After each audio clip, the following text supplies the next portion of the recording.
Mirëmbrëma zonën dhe zotrin, përshëndetje dhe mirë se keni ardhur edhe sonte, ashtu sikur se çdo të hënë mbrëma në orën 21 në ciklin e emisioneve kilometri 28000. Takohemi së bashku edhe në këtë mbrëmje duke kujtuar të gjithëve që jeni të sintonizuar në frekuencën e modeluar 96.7 MHz ku transmeton Radio Ora News, ne shihemi në televizor në bandën UHF kanali 48 në transmetimin analog, në platformën digjitale Digital, në transmetimin toksor dhe satelitor të tij dhe sigurisht mos harroni të na ndiqni 24 orë në 24 në transmetimin e programeve tona në websajtin zyrtar të Ora News në internet www.oraviznews.com. Ashtu si kundër jeni informuar dhe nga spotet publicitare të emisionit gjatë ditëve të fundit, ne sot do të flasim për periferin turistike të Tiranës. Jemi kaq pranë, pak kilometra larg qendrës së kryeqytetit dhe her pas here na ndodh që ta kemi të kufizuar dëshirën për të kaluar një fundjavë vetëm tek ushqimi. Sigurisht është një gjë shumë e rëndësishme koncepti i mirëushqyerjes, megjithatë ka shumë vlera dhe tradita historike dhe kulturore që ndodhen kaq pranë nesh për të vizituar dhe që sigurisht për të trashëguar fëmijëve ta nipërve mbesave, por edhe të kemi diçka për të treguar miqve dhe të huajve të cilët shoqërojmë her pas here në këtë kuadër të globalizimit ku njerëzit kanë njohjet e tyre personale nga çdo cep i botës. Do të flasim pas pak në studio me dy përfaqësues të cilët drejtojnë dy komuna shumë të rëndësishme pranë Tiranës, të cilat edhe janë të përqendruara si periferi turistike e Tiranës. Do të flasim me zotin Kujtim Qefalia, kryetari i komunës Daj, do të flasim me zotin Genc Drita, kryetari i komunës Bërzhit, do të flasim me Ilir Nana, i cili është specialist guide dhe që ka shkel këto terrene për t'i dhënë mundësitë të tjerëve për t'i bashkuar atij. Do të flasim gjithashtu me një aktivist për të drejtat e njerëzit, siç është Arjan Galdini nga Lëvizja Projektës, për të folur kështu për konceptin e mirëqenies sociale të gjithë secilit prej nesh lidhur edhe me traditën edhe me atë çfarë të kemi të trashëguar. Janë disa reportazhe të xhiruara të shkurtra me ndihmën e grupit tonë të xhirimit të drejtuar nga gazetarja Elisa Gjerani. Kemi qenë në Petrel, kemi qenë në Bërzhit dhe në Dajt. Ju ftoj të ndiqni, të shihni, të shijoni bashkë, të kuptoni se sa afër pranë dhe sa afër këtyre vendeve jetojmë dhe që të na nxitet dëshira për të vizituar në fundjavën tona në vazhdim për të nisur më njëherë pas disa minutash bisedën këtu në studio. I shohim dhe i dëgjojmë bashkë.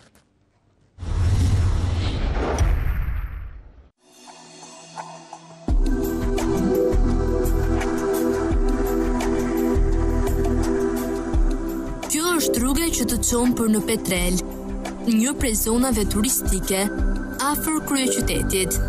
Kemi lënë pas Tiranën plot zhurmë për të gjetur paqe pranë vlerave historike dhe arkeologjike të kësaj zone, gjithnjë e më të frekuentuar nga turistët si vendas, ashtu edhe të huaj. Në fakt, Petrela ka një histori interesante dhe në të njëjtën kohë mbreslënse. Emërtimet që ka marrë ajo në kohë kanë qenë të ndryshme.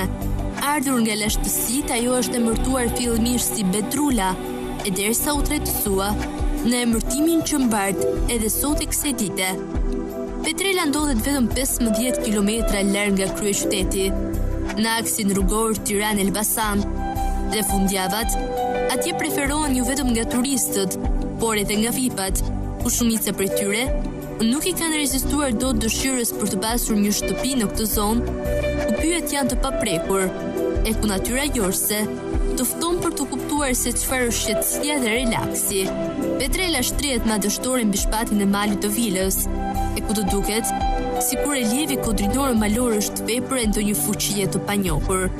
Ky shesh, i cili ka marrë emrin e Mamica Kastriotit në bazë edhe të legjendave dhe gojdhënave të shumta që ekzistojnë, të duket si një shesh pushimi. Aty ndalen rrugët dhe turistët jo rallëherë janë në dilemë nëse duhet të shkojnë fillimisht të shikojnë rënojat e kalasë së vjetër apo të ngjiten për te kalaja, që përsa i përket ndërtimit daton shumë më vonë. Në shkallët e ngjitjes për në kala thuhet se mbi një shkëmbë ekziston një gjurmë në formën e thundrës së kalit, e ku në bisedë me vendasit, duke u nisur nga forma e gjurmës, dyshohet se është vetë gjurma e kalit të Skënderbeut, ku në këtë kala vinte për të kaluar pushimet. Kanë qenë të shumtë historianët që e kanë përmendur Petrelën në veprat e tyre. Një gjë është e vërtetë dhe e patjetërsueshme që turistët tregojnë gjithnjë më të jetur të zbulojnë bukuritë shqiptare. Ato duan të dinë më shumë për Petrelën antike ndërtuar mbi përmadhat e qytetit antik të Persqopit, për vlerat historike, arkeologjike, kulturore dhe natyrore të kësaj zone atraktive jo shumë larg Tiranës.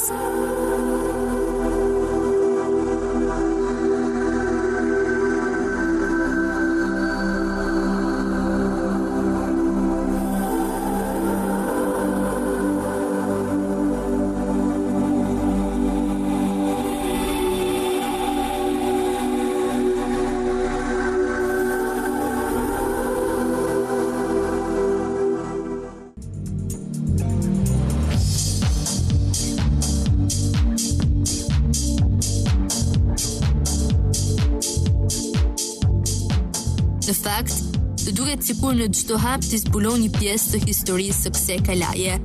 E prek historinë, e pasi freskohesh paksa nga vapa duke shijuar një kafe në ndreset ftuese të diellit, vazhdon sërish rrugtimin drejt zbulimit të vërtetës, për ta marrë me vete.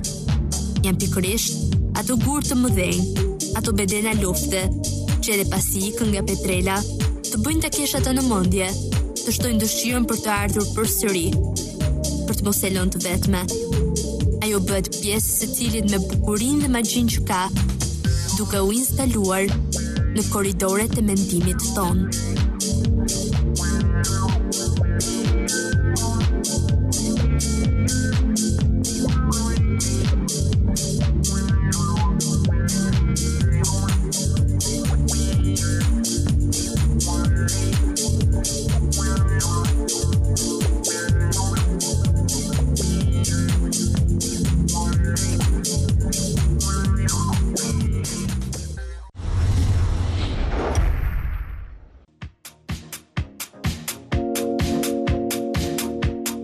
Kjo fundjavë ka qenë fundjava e zbulimeve të mëdha.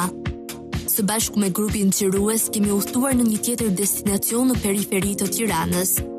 Ftesa e një pasnjëshme të kryetarit të komunës Bërgjit bën që ne të shijojmë mrekullinë e një zone të virgjër, duke mbetur tërësisht të mahdhitur nga bukuria e natyrës. Komuna Bërgjit ka një sër bukurish, ku ne kemi veçuar shpellën e Pëllumbasit dhe burimin e Skuranës. U desh më shumë se një orë ecje në kom për të arritur tek shpella e Pëllumbasit, që njeh ndryshe edhe si shpella e zezë. Kjo shpellë është vlerësuar nga specialistët si një nga vendet më të çmuara arkeologjike në Shqipëri. Sipas konfirmimit të Muzeut të Shkencave të Natyrës të Firenze, në këtë shpellë janë gjetur skelete të cilat të përkasin arrinjve që kanë jetuar nga 10.000 deri në 400.000 vjet më parë. Ndryshe nga simotrat evropiane të saj, kjo shpellë përket paleolitit në mesjetën e hershme, e mbushur me stalaktite dhe stalagmite. Kjo shpellë është një objekt me vlera të veçanta.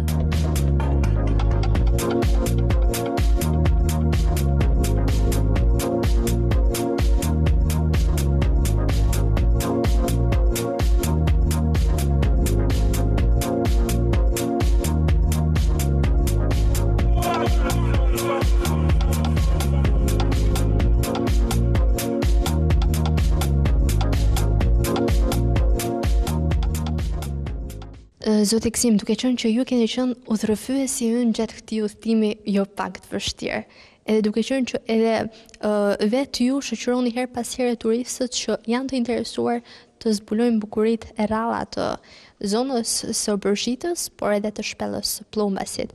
Sa të shumt janë në numër turistët? Këtu vinë shpesh turistë, si se pat vetë sot që bëhet këtu me turistët që vinë dhe meten të kënaqur këtu. Prezidenti ka një problem këtu ndriçimi, si shikon edhe vetë, edhe ata vetë ishin të shumë, por ka edhe hyrje ku vjen në shpellë me gjëbrimin edhe diçka si shpellës, zbulu nga fshatar shumë më parë, por kohë të fundit mas vitet 90, kjo ka pas shumë turistë, edhe tuj, italianë, gjermanë, ka shumë turistë që vinë e shohin këtë shpellë, meten tepër të kënaqur me këtë shpellë, duke pa hyrjen e shpellës, grykën e Skuranës, gjelbrimin e shkëmbit gjitha këtu, por edhe si shpellë ka vlerë si shpellë vetë. Është një shpellë që mund të them se para shumë vitesh, 10.000 vjetra më tjetë e banueshme. Sepse këtu ka pas edhe kocka njerëz, jo këtu po edhe më lart. Në shpellë tjerë janë pa kocka njerëzish. Pra mund të ketë dhe e banueshme shumë vite më parë. Le të themi që është një fat që zona e Bërgjitës të ketë, le të themi, zona kaq të frekuentuara turistike që pretendohen të jenë akoma dhe më të frekuentuara, besoj. Po, pa shumë kohë këtu që edhe misat që jetën gjithë, ne shoqërum si fshatar gjithë i shoqërum misat, ata meten të kënaqur nga shoqërimi jonë që bën nga fshatarët e këtij fshati, të shoqëruar të gjithë. Dhe diçka e bukur ishte atë që janë këtu, edhe prapë turistët vinë shpesh, vinë shkollat nga Tirana, nga Elbasani, po vinë shumë turistë shpesh, gati çdo ditë vinë.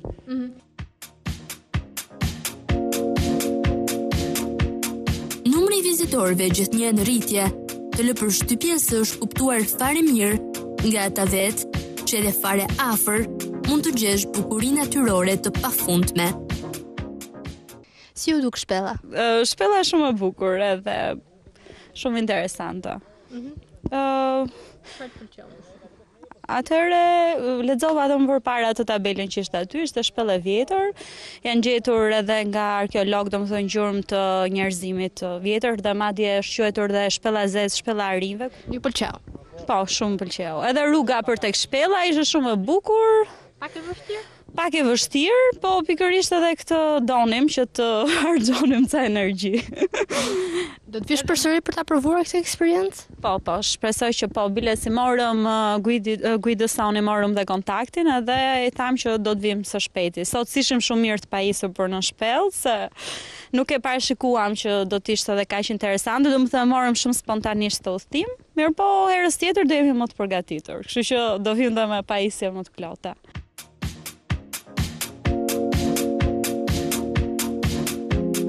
Bëhemi gati për rrugë të gjatë dhe të vështirë. Zoti Gëzim Dushi ka marrë përsipër të na shoqërojë për në shteku që të çon tek burimi i Skuranës. Bindemi që për të prekur një magji burimore, që edhe piktori më i madh do ta kishte zili këtë peizazh, duhet të rrezikojmë paksa.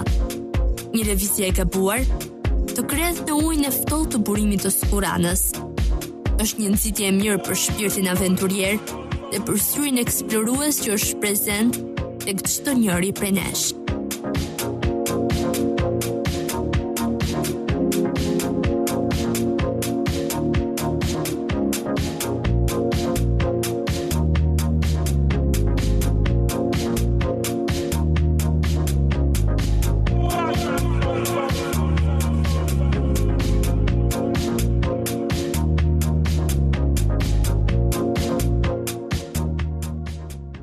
Misioni jonë sot ishte që të zbulonim bukuritë e periferisë së Tiranës për të gjithë turistët dhe vizitorët vendas ose të huaj që mund të vinë këtu. Nga shpella e zezë ose shpella e Plumbasit jemi zhvendosur duke kaluar një rrugë teje të vështirë dhe të lodhshme. Jemi pikërisht tek burimi i Skoranës, një tjetër bukuri e zonës së Bërshitës, ku çdo ditë, çdo muaj dhe çdo vit tërheq me anë të bukurisë së saj vizitorë të shumtë.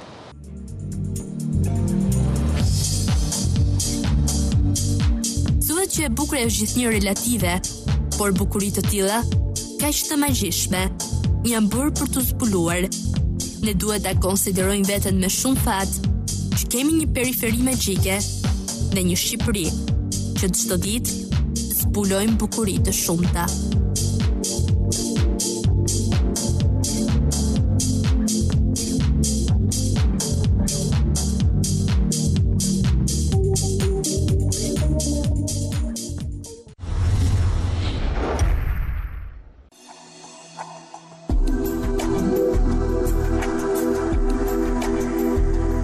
Dajti duket disi harruar, infrastruktura rrugore e tij lë shumë për të dëshiruar, por megjithatë, vizitorë të shumtë vijnë re edhe në këtë zonë turistike.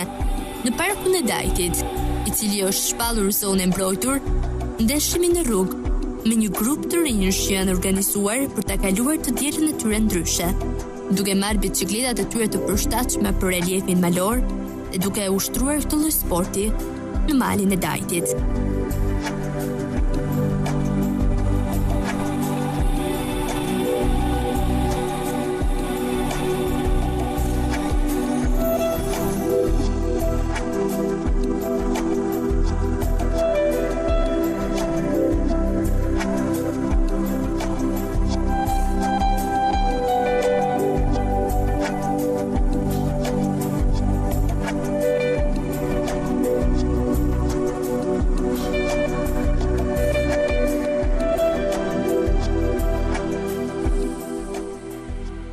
Mountain Club Albania që bëjmë zbritje me bicikleta sportive. E kemi ardhur ta kalojmë fundjavën, ditën fundit të javës, duke bërë zbritje nga mali i Dajtit. Do shkojmë qaf moll që dalim ke shkallët e Tujanit në Brar mbrapa. Është diçka e përjavshme? Kjo veprimtari? Kur është koha si sot e mirë, kemi vonja 2 javë përshim se ishte kohë e keqe, po do jetë e përjavshme me grupin. Ndoshta edhe me itinerare të tjera që duhet fillojmë të zbulojmë pak nga pak. Po më së shumti jeni përshëndruar tek parku i Dajtit. Okej, është hera dytë që bëhet te Parku Dajtit, pak në grup masiv, kurse në grup të vogël diku 5 veta privatisht. Është hera është bërë shumë herë domoshta. Sot është hera dytë grup masiv që jemi rreth 21 veta. Ka. Cilët po vi. Ja ku ndodh. Okej. Duket kjo eksperjenca. Vërtet eksperiencë e bukur. Është kënaqësi që të kesh mundësinë edhe në Shqipëri të kënaqesh dhe të argëtohesh në një fundjavë. Është mundësia e parë që na jepet që lidhemi të organizohemi kaq shumë veta dhe mbi të gjitha është një kënaqësi që nuk ka nevojë për shpenzime ose për pagesë. Është një kënaqësi që jepet falas, se thua gjërat më të bukura në jetë janë falas, kështu që edhe kjo si puna atyre gjërave. Keni asur vështirësi gjatë rrugës përsa I përket paktën infrastrukturës rrugës? Jo në i gjë për të shqetësuar domethënë. Po dëmtimet vogla?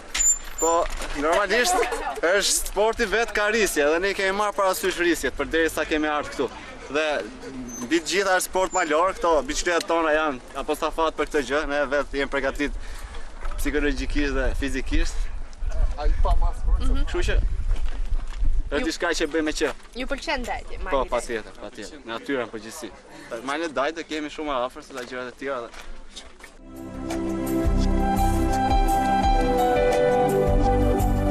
Në Dajt përveç freskisë dhe ajrit të pastër, në një ditë pushimi, mund të largohesh nga monotonia javore, duke bërë diçka ndryshe. Rronojat e kalasë së Dajtit si monument me vlera historike shërbejnë për këtë. Ndaj turistët në komunën e Dajtit nuk vijnë vetëm si shijues të ajrit të pastër, por edhe të natyrës dhe historisë së tij. Një tjetër vend ku vlen për të vizituar është edhe fusha ku njerëzit luajnë, argëtohen e ku disa të tjerë preferojnë që fundjavën ta kalojnë në një piknik shplodhës familjar. Aty ku ushtrohen ndër të tjera edhe hipismi, ku vizitorët nuk I rezistojnë dot dëshirës për të bërë një xhiro me kuaj.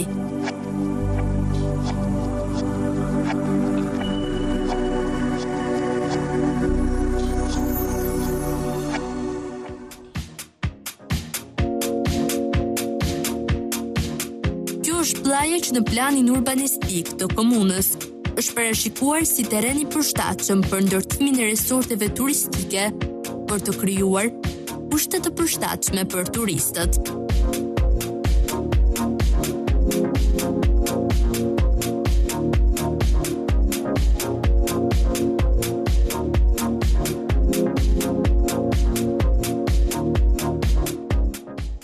Jemi në një prej fshatrave të komunës së Dajtit, pikërisht në fshatin Pris, ku mendohet që I gjithë ky ambient thuajse I vjergjër të bëhet diçka përsa I përket rritjes së numrit të turistëve. Jam me Zollin Deliu që do na shpjegojë më specifikisht se çfarë do ndodhi pikërisht në këtë plaj të Priskës. Po, në fshatin Prisk, komuna Dajt nëpërmjet planit të studimit urbanistik ka menduar ndërtimin e resorteve dhe fshatrave turistik për arsye domethënë të terreni është mjaft I përshtatshëm.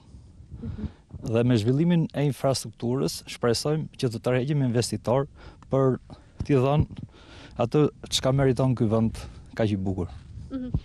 Pikërisht plani le të themi për të filluar zbatimin kur mund të bëhet? Plani urbanistik ka përfunduar, ka kaluar dhe në KRT-n e komunës dhe së shpejti pritet dhe miratimi përfundimtar I tij. Pastaj ne do bëjmë ç'është e mundur për thithjen e investimeve për të arritur ato çka mendohet të ndërtohet tu. A janë interesuar deri tani më investitorët huaj ose të vendas? Ka padur mjaft interes për këtë zonë nga investitorë të ndryshëm, por në fakt infrastruktura nuk është shumë e përshtatshme dhe ne do bëjmë ç'është e mundur që kjo gjë domethënë të rregullohet.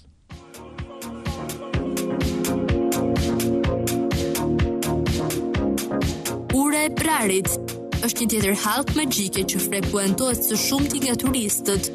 Bukuritë që të fal periferia e Tiranës janë të panumërta. Ndaj na lind neve detyra t'i mbrojmë. dhe të investojnë për të krijuar kushte maksimale që të gjithë të kenë mundësi të shohin dhe t'i prekin, për të rritur gjithnjë më shumë numrin e vizitorëve.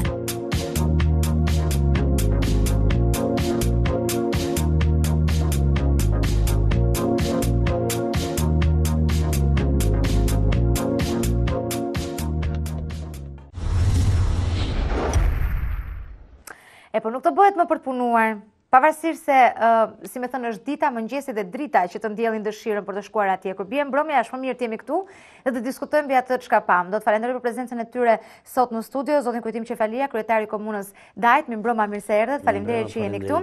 Në të mbajtën time është zoti Genc Drita, kryetari i komunës Bërgjit, mirëmbrëma, mirë se erdhët.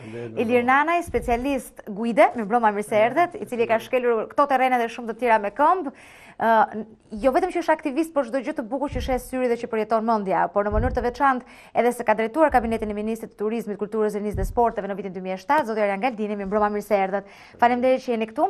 Në këto minuta të para do të ndajmë bashkë, po themi, momentet e para të bisedës, se do jemi gjatë sot, duket sikur do jemi shumë gjatë, po minutat ikin kaq shpejt, sa në përgjithësi në fund të këtij emisioni jam i detyruar që të tregoj me pa edukat dhe t'u mbyll fjalën në fund, sepse ju dëshironi të ma çoni deri në mesnatë pastaj. E nisim me kryetarin e komunës Dajt, jo për ndonjë arsye të veçantë, po sepse unë përgjithësi e nis nga djatha ime dhe se mbahet mend më kollaj se ishte i fundit reportazhi juaj. Më bëri përshtypje një frazë aty, ku thuaj që ky terren është pari përshtatshëm për ndërtimin e resorteve për kushtet e turistëve, thoshte. Gjithmonë kisha menduar që vendet malore dhe që ka bor i lidh më së shumti se sa me resortet, duhen edhe resortet me pistën e skive për shembull. Kjo është e drejtë që thuani ju, por faktikisht në zonën tonë kemi një pjesë që përfshin kufi me komunën e Zallbastarit, që quhej Feken, në një takim të afërt me kryeministin, është menduar që edhe te fshatin Feken të ndërtojmë të pistën e skive. Që administrohet nga dy komuna, kështu i bie apo jo? Nga dy komuna dhe kena në kufi me njëri tjetrin. Do me thënë, do kemi pistë skish më vonë. Patjetër. Nuk do udhëtoj me kilometra dhe me kilometra për në Kolashin, për në Mavrov, po do ta kemi këtu afër. Shpresojmë brenda vitit 2013 neve do kemi pista skish.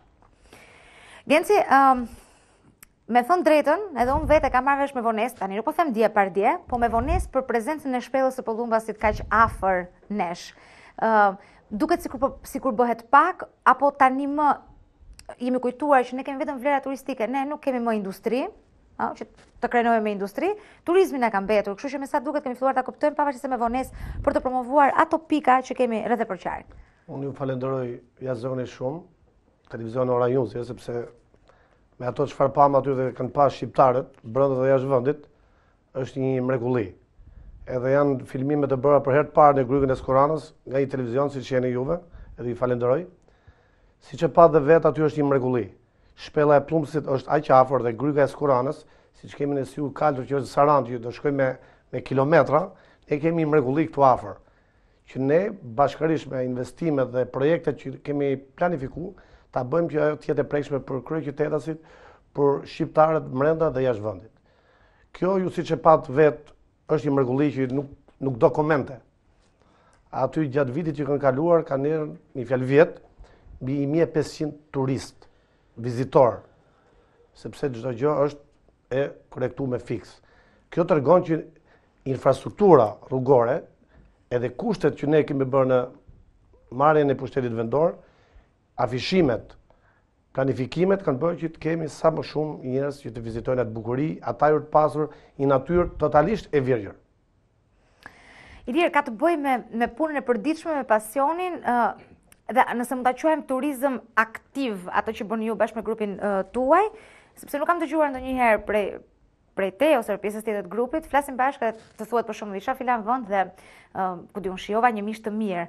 Në përgjithësi u thoni, pash këtë terren, pash atë terren, ka të bëjë me turizmin aktiv apo edhe me mënyrën për të parë dhe për të njohur vendin. Parisi është shumë i bukur, edhe Londra është gjithashtu, po kam përshtypjen që duhet me e njoh përpara këtë vendin në cilin jetojmë edhe të aspirojmë pastaj.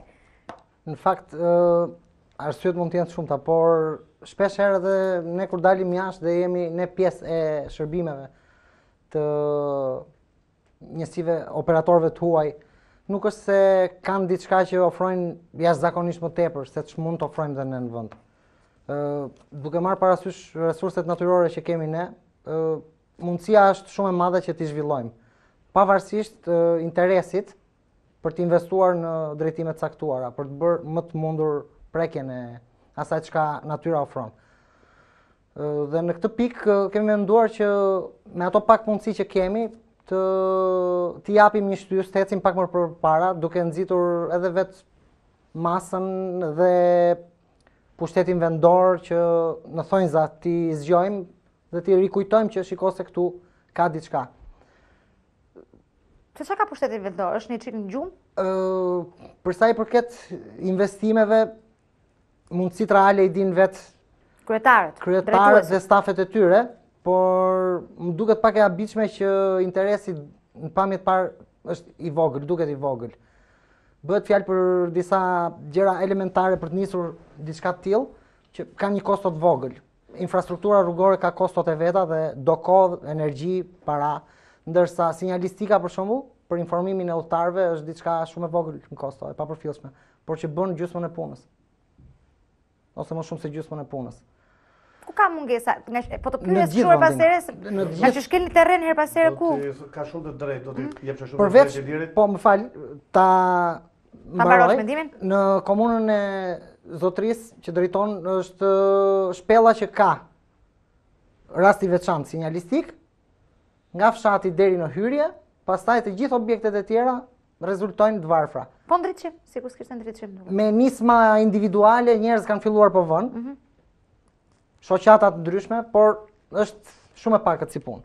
Ndritshimi pastaj nuk e di se sa do ishte i dobishme për një objekt natyror të tillë, se kuptimin e ka tjetë siç është. Jo, nga që e panë si problem edhe ata që e shpjegonin historinë e shpellës, ndaj pyeta se jo, do të thojë kishte të drejtë, sepse në vitin 2007 kur unë jam bërë kryetari i komunës Borzhit, shpella ndoshta nuk që nuk kishte vizitor absolutisht, sepse s'kishte rrugë jam rrallë parë, po të shkosh në shpellë i biki larg qoftë, visha atje në Graminë dhe shkosh për qefe dhe dilshe për hamupto, dhe automatikisht more masa më aq gjë mundësi ekonomike sa kishim, si pushtet vendor, edhe të lidh me shoqata, me qarkun, me fondet tona, bashkëfinancime, bëm një pjesë të rrugës, me kaldrame, me bazamente, me diçka që të paktën jeta e njerëzve, e nxënësve të shkollës, sepse aty shkojnë nxënës shkollë, të ishte jashtë rrezikut. Sepse atje shkon me shumë njerëz me shumicë duke lozur gjatë rrugës, edhe mund bishin Graminë që është goxha e thellë. Edhe kjo të shi, në perspektive dhe në planimetrin, studimin e ri të komunës Borzhit, aty është bërë një model e gjitha me ndryqim nga fshati Pllumas, ose më mirë nga rruga kryesore, nyja autostradës Tirana-Elbasan që është dhe Rotondo, deri në fshatin Pllumas është projekti rrugës me ndryqim dhe me trotuar, deri në fshat. Dhe nga fshati deri në te shpella është totalisht me bordura edhe me ndryqim, edhe me kaldram. Edhe përpara shpellës do bëhet i pistë, pa prishat e bukurinë, sepse e thonë mirë lirë që ajo aty ka bukurinë. Edhe çfarë shpatë shpella, brenda është një mrekulli. Kur kanë qenë 50 misët, mis glopi që ishte nga Petroboze, kur kemi shku brenda që po më ndryqimin, bukuria saj është brenda. Ajo është 250 metra, 300 metra thellësi. Lartësia 45 metra, që kamerat nuk kanë pas mundësi, sepse vetë do të kesh projektorë të fuqishëm, aty është një mrekulli e veçantë. 50 misa do të thonë kanë ardhur 50 kryeministë të botës, po kur kanë parë ka qenë me gjithmonë një mrekulli dhe u habitën. Se po më thotë një deputet s'po e them emrin, thonë kemi shkuar në Francë në na çun 400 kilometra larg për një shpellë, kur kam pa aty thonë, sepse ka qenë dhe vizitor në shpellë, po çana kishte çuar dhe nuk kishte asnjë lloj vlere, thotë ata kishin investuar te ato. Ta krahasosh me shpellën e Pllumasit. Jo me bërë reklam, po profesori Neritan Ceka ka cilësuar të 6 në Europë me gjithë studiuesit e tjerë. Prandaj që ne gjithë bashku duam mbështetjen e të gjithë faktoreve që ne atë ta kthejmë në një pikë të fortë të zhvillimit të turizmit edhe përfaqësimin e vetes tonë vlerave artistike, turistike, natyrore që t'i ketë Shqipëria dhe të jetë e përfaqësuar mëdhësisht. Shpreh mendimet e para me Arianin dhe ndjeshmërinë tënde si qytetar njerë. Unë e di që ku ka qytetari, ku ka qytetar, ku ka dashuri për të bukurën, ti nuk mungon asnjëherë. Kështu që ta lëm pak ato pjesën administrative për cilën do flasim më vonë, pra si shikon njeriu gjërat kur është brenda dhe si shikon njeriu gjërat kur është jashtë. Po sa të fton ty periferia turistike e Tiranës për të parë familjen dhe për të shkuar atje? Me problemet e veta, pa problemet e veta. Do të thonë, e para punës njerë, unë falenderoj për këtë ftesë sepse zbulova një pjesë Tiranës që nuk e njihja. Dhe ky është problemi. Uroj që të jenë shumë si ti. Dhe ky është një nga problemet që kemi sot, domethënë shoqërinë tonë, sepse ne ende nuk njohim atë që është bukuria tek pragu i shtëpisë tonë. Të gjithë synojmë dhe kërkojmë atë që është bukuria larg shtëpive tona. Më thonë, të gjithë adhurojmë, po themi është bërë modës, nuk po shkoj për jashtë Shqipërisë, adhurojmë Dërmiun, po e nis tani si ne që jemi banor Tiranës. Adhurojmë Dërmiun, Syrinë e Kaltër, Valbonën, po thonë, që janë me të vërtet bukur edhe po tonat si shqiptar, janë po pjesë e identitetit bukurisë tonë natyrore si shqiptar, por nga ana tjetër neve nuk njohim ato që janë bukuritë e pragut të shtëpisë tonë. Në fundit ato që janë më të rrokshmet, më të afërtat, le të themi më të lehtat edhe për efekt kohe që do të ketë njeriu kur organizohet me kohën e tij. Po themi, do të kalojë një fundjavë, do të kalojë një mbazitë të qetë. Dhe fakti që nuk i njohim do të thotë që ato janë, por dhe nuk janë. Do të thotë që Zoti dhe natyra i ka bërë, por njeriu ende nuk i ka bërë të arritshme, ende nuk i ka bërë prezente, ende nuk i ka bërë të frekuentueshme. Unë kam dëgjuar për shumë grupe edhe të huaj që janë përfaqësues të trupit diplomatik tua, po të organizatave ndërkombëtare që punojnë këtu, por ka edhe shqiptarë që janë aventurosë si natyrë, cilët e ushtrojnë këtë, le të themi, ecjen në natyrë, zbulimin e këtyre burimeve, shpellave, gjërave të bukura që ka natyra e Tiranës. Kam dëgjuar edhe për vende të tjera përveç tyre, por me dëgjuar nuk kam parë, domethënë për të vërtetën. Për Fekeni më ka treguar i madh se është ushtarak dhe më ka treguar që ka pas bërë stërvitje ushtarake aty dhe më thonë një zonë ku ndodhin shumë ortek, më ka treguar për plot gjëra të bukura që do thotë që aty kapaciteti për të ndërtuar një pistë skish mund të jetë, sepse aty ka goxha borësh, goxha e prerë thyer si natyrë. Domethënë mundësitë janë, por njeriu duhet të jetë ai që duhet ta bëjë më të prekshme. Si mund ta bëjë këtë më të prekshme njeriu, unë mendoj që këtu nuk mund të bëjmë fajtor as kryetarët e komunave, pavarësisht se kanë fajda ata. Nuk mund të bëjë fajtor as qeverinë, pavarësisht se ka edhe pjesën e saj të fajt, dhe as kënd që është aktor. Dhe as qytetarët që kanë edhe ata fajt. Unë mendoj që këtu kërkohet një strategji e përbashkët, sepse këto janë gjëra që nuk bëhen as me programe qeveritare, as me burimet e limituara që ka pushteti lokal, po as edhe me projekte opozitare. Këto janë gjëra që bëhen me një, le të themi, përbashkim të një projekti se si ne duhet ta trajtojmë natyrën që ajo ta trajtojë mirë ne. Sa më mirë ta trajtojmë natyrën ne, aq më shumë do kënaqemi ne. Sa më mirë ta trajtojmë ne natyrën, aq më tepër do marrim të ardhura. Aq më tepër të ardhura do vinë në xhepat e komunave dhe aq më tepër investime do bëjmë pas komunat. Mos harroni sot për shembull e gjithë Italia varet kryesisht nga agroturizmi.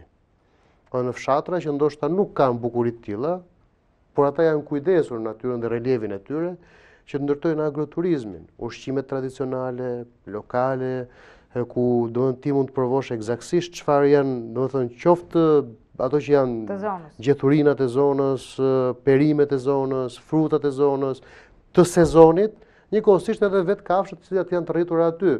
Domethënë të gërshetosh bukurinë e natyrës, po themi, shpellën me këtë lloj ideje. Domethënë, kjo kërkon pak fantazi, po kjo kërkon pak, domethënë edhe bashkëveprime të shumë palëve.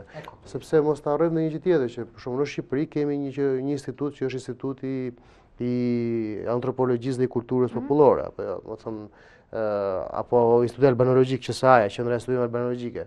Unë mendoj që komunat, qeveria duhet bashkëpunojnë me këto institute, sepse ata kanë bërë studime reale, ata e kanë prekur terrenin dhe ata njohin cilat janë kostumet e zonës, cilat janë traditat, cilat janë ushqimet. Për një lloj etnografie, që shërbetet çik si muzeum. Dhe çdo, jo vetëm muzeum, po për ta projektuar, për ta projektuar në mënyrën se si do jesh mikpritës për këto të mira që të ka dhënë natyra dhe këto të mira të kthesh pastaj në të mira dhe materiale. Do ta ndërpresim për pak sekonda, shkurtimisht publicitet, por shumë shkurtimisht, nuk ka kohë për telefonata, dhe kthehemi pas pak në studio bashkë.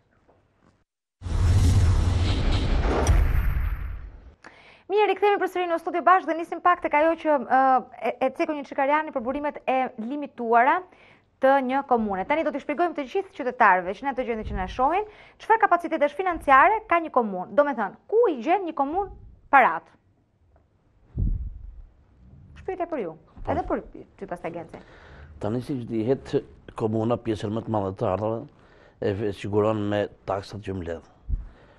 Faktikisht, pavarësisht që qeveria qendrore, biznesin e madh të taksave, i mbledhin ato, po ne kena biznesin e vogël. Po thuaj, kërkesa është më e madhe se sa neve përballojmë taksat vendore.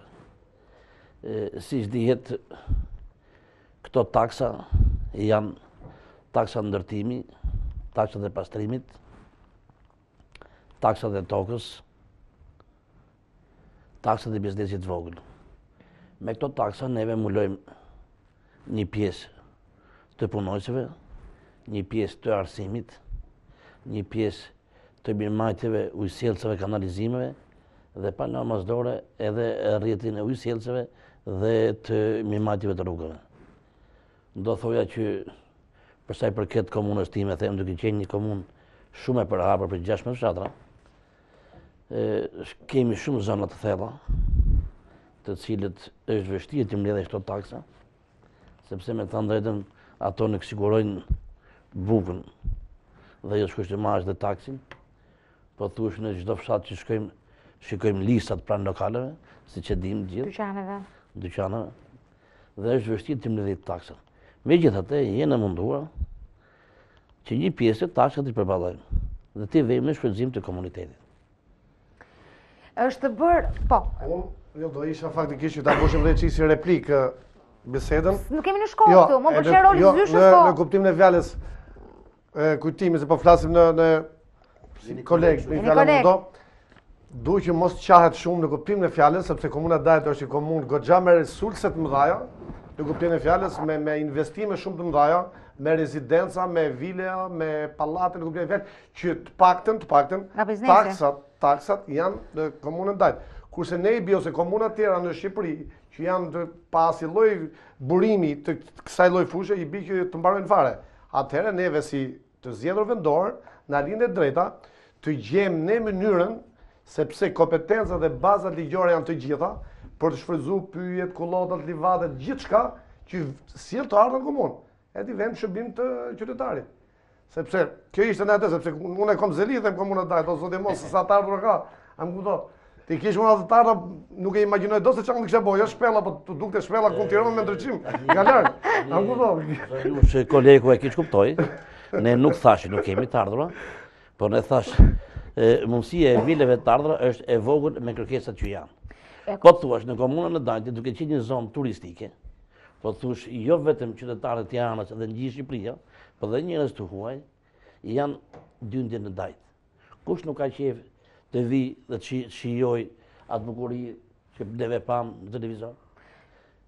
Por, duke parë mundësin, duke parë ato kushte, ato investimit të rrugëve që janë, infrastruktura që mungon, do të thotë që këto taksa nuk kanë qenë ashtë mjaftueshme për të plotësuar këto kushte. Zotëria mos e edhe shprehet, sepse faktikisht këto nuk do hyjmë në politikë, sepse zotëria ka dhe qeverinë qendrore për krah. Do flasim edhe për këtë. Unë jam në opozitë.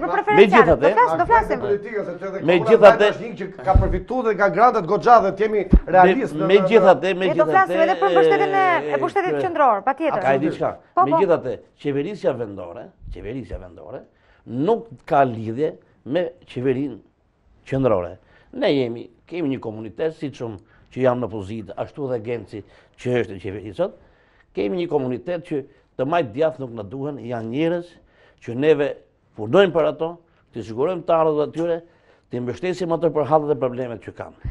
Dakor, po shiko, sa presion për shumë mund t'i keni bërë juve si komuna, jo ju si zotë Qefalia, pushtetit qendror për atë rrugën. Vetë kryeministi shkon atje çdo javë, për shembull.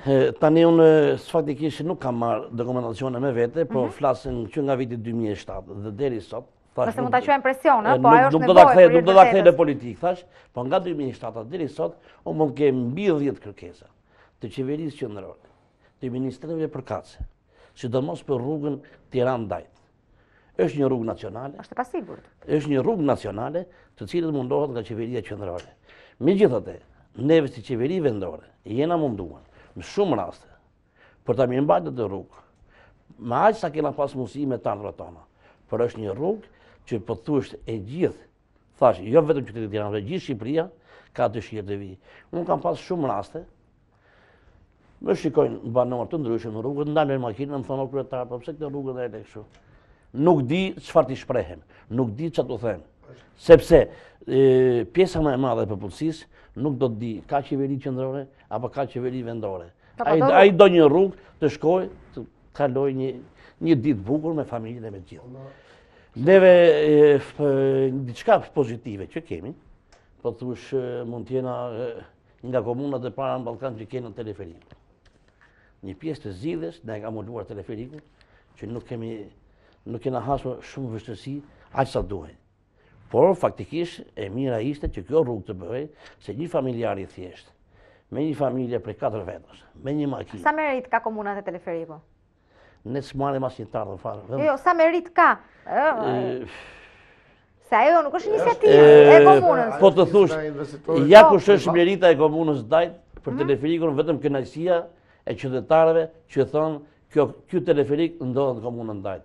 Përkundrazi, vetëm kjo është ideja, sepse neve, thash s'do ta kthejmë në politikë, jo që nuk marrin taksa me përjashtim licencave që janë taksa vendore, por edhe pastrimin e Dajtit, e fushës në Dajt, e gjithë territorit të Dajtit, bëjmë vetëm pastrimin neve si komunë. Ato 2000 lekëshat kush i administron që e mirëmarrim parkun e Dajtit me mundësitë tona si komunë, dhe kur vjen puna jo 2000 lekëshat, e 200 lekëshat, e 500 lekëshat, ne nuk marrim. Për momentin e administron një drejtoria pyjores dhe në bashkëpunim me Ministrinë e Mjedisit. Unë mund t'jem një nga komunat, flas në qarkun e Tiranës, që sot e kësaj dite, mase kolegut i duket pak si kështu, të gjithë kolegët e mi, para 2 vjetës, si mas ligjit, i morën pyjet dhe kollotat në pronësi. Nësa komunës Dajt i dha në përdorim. Arsye të ndryshme.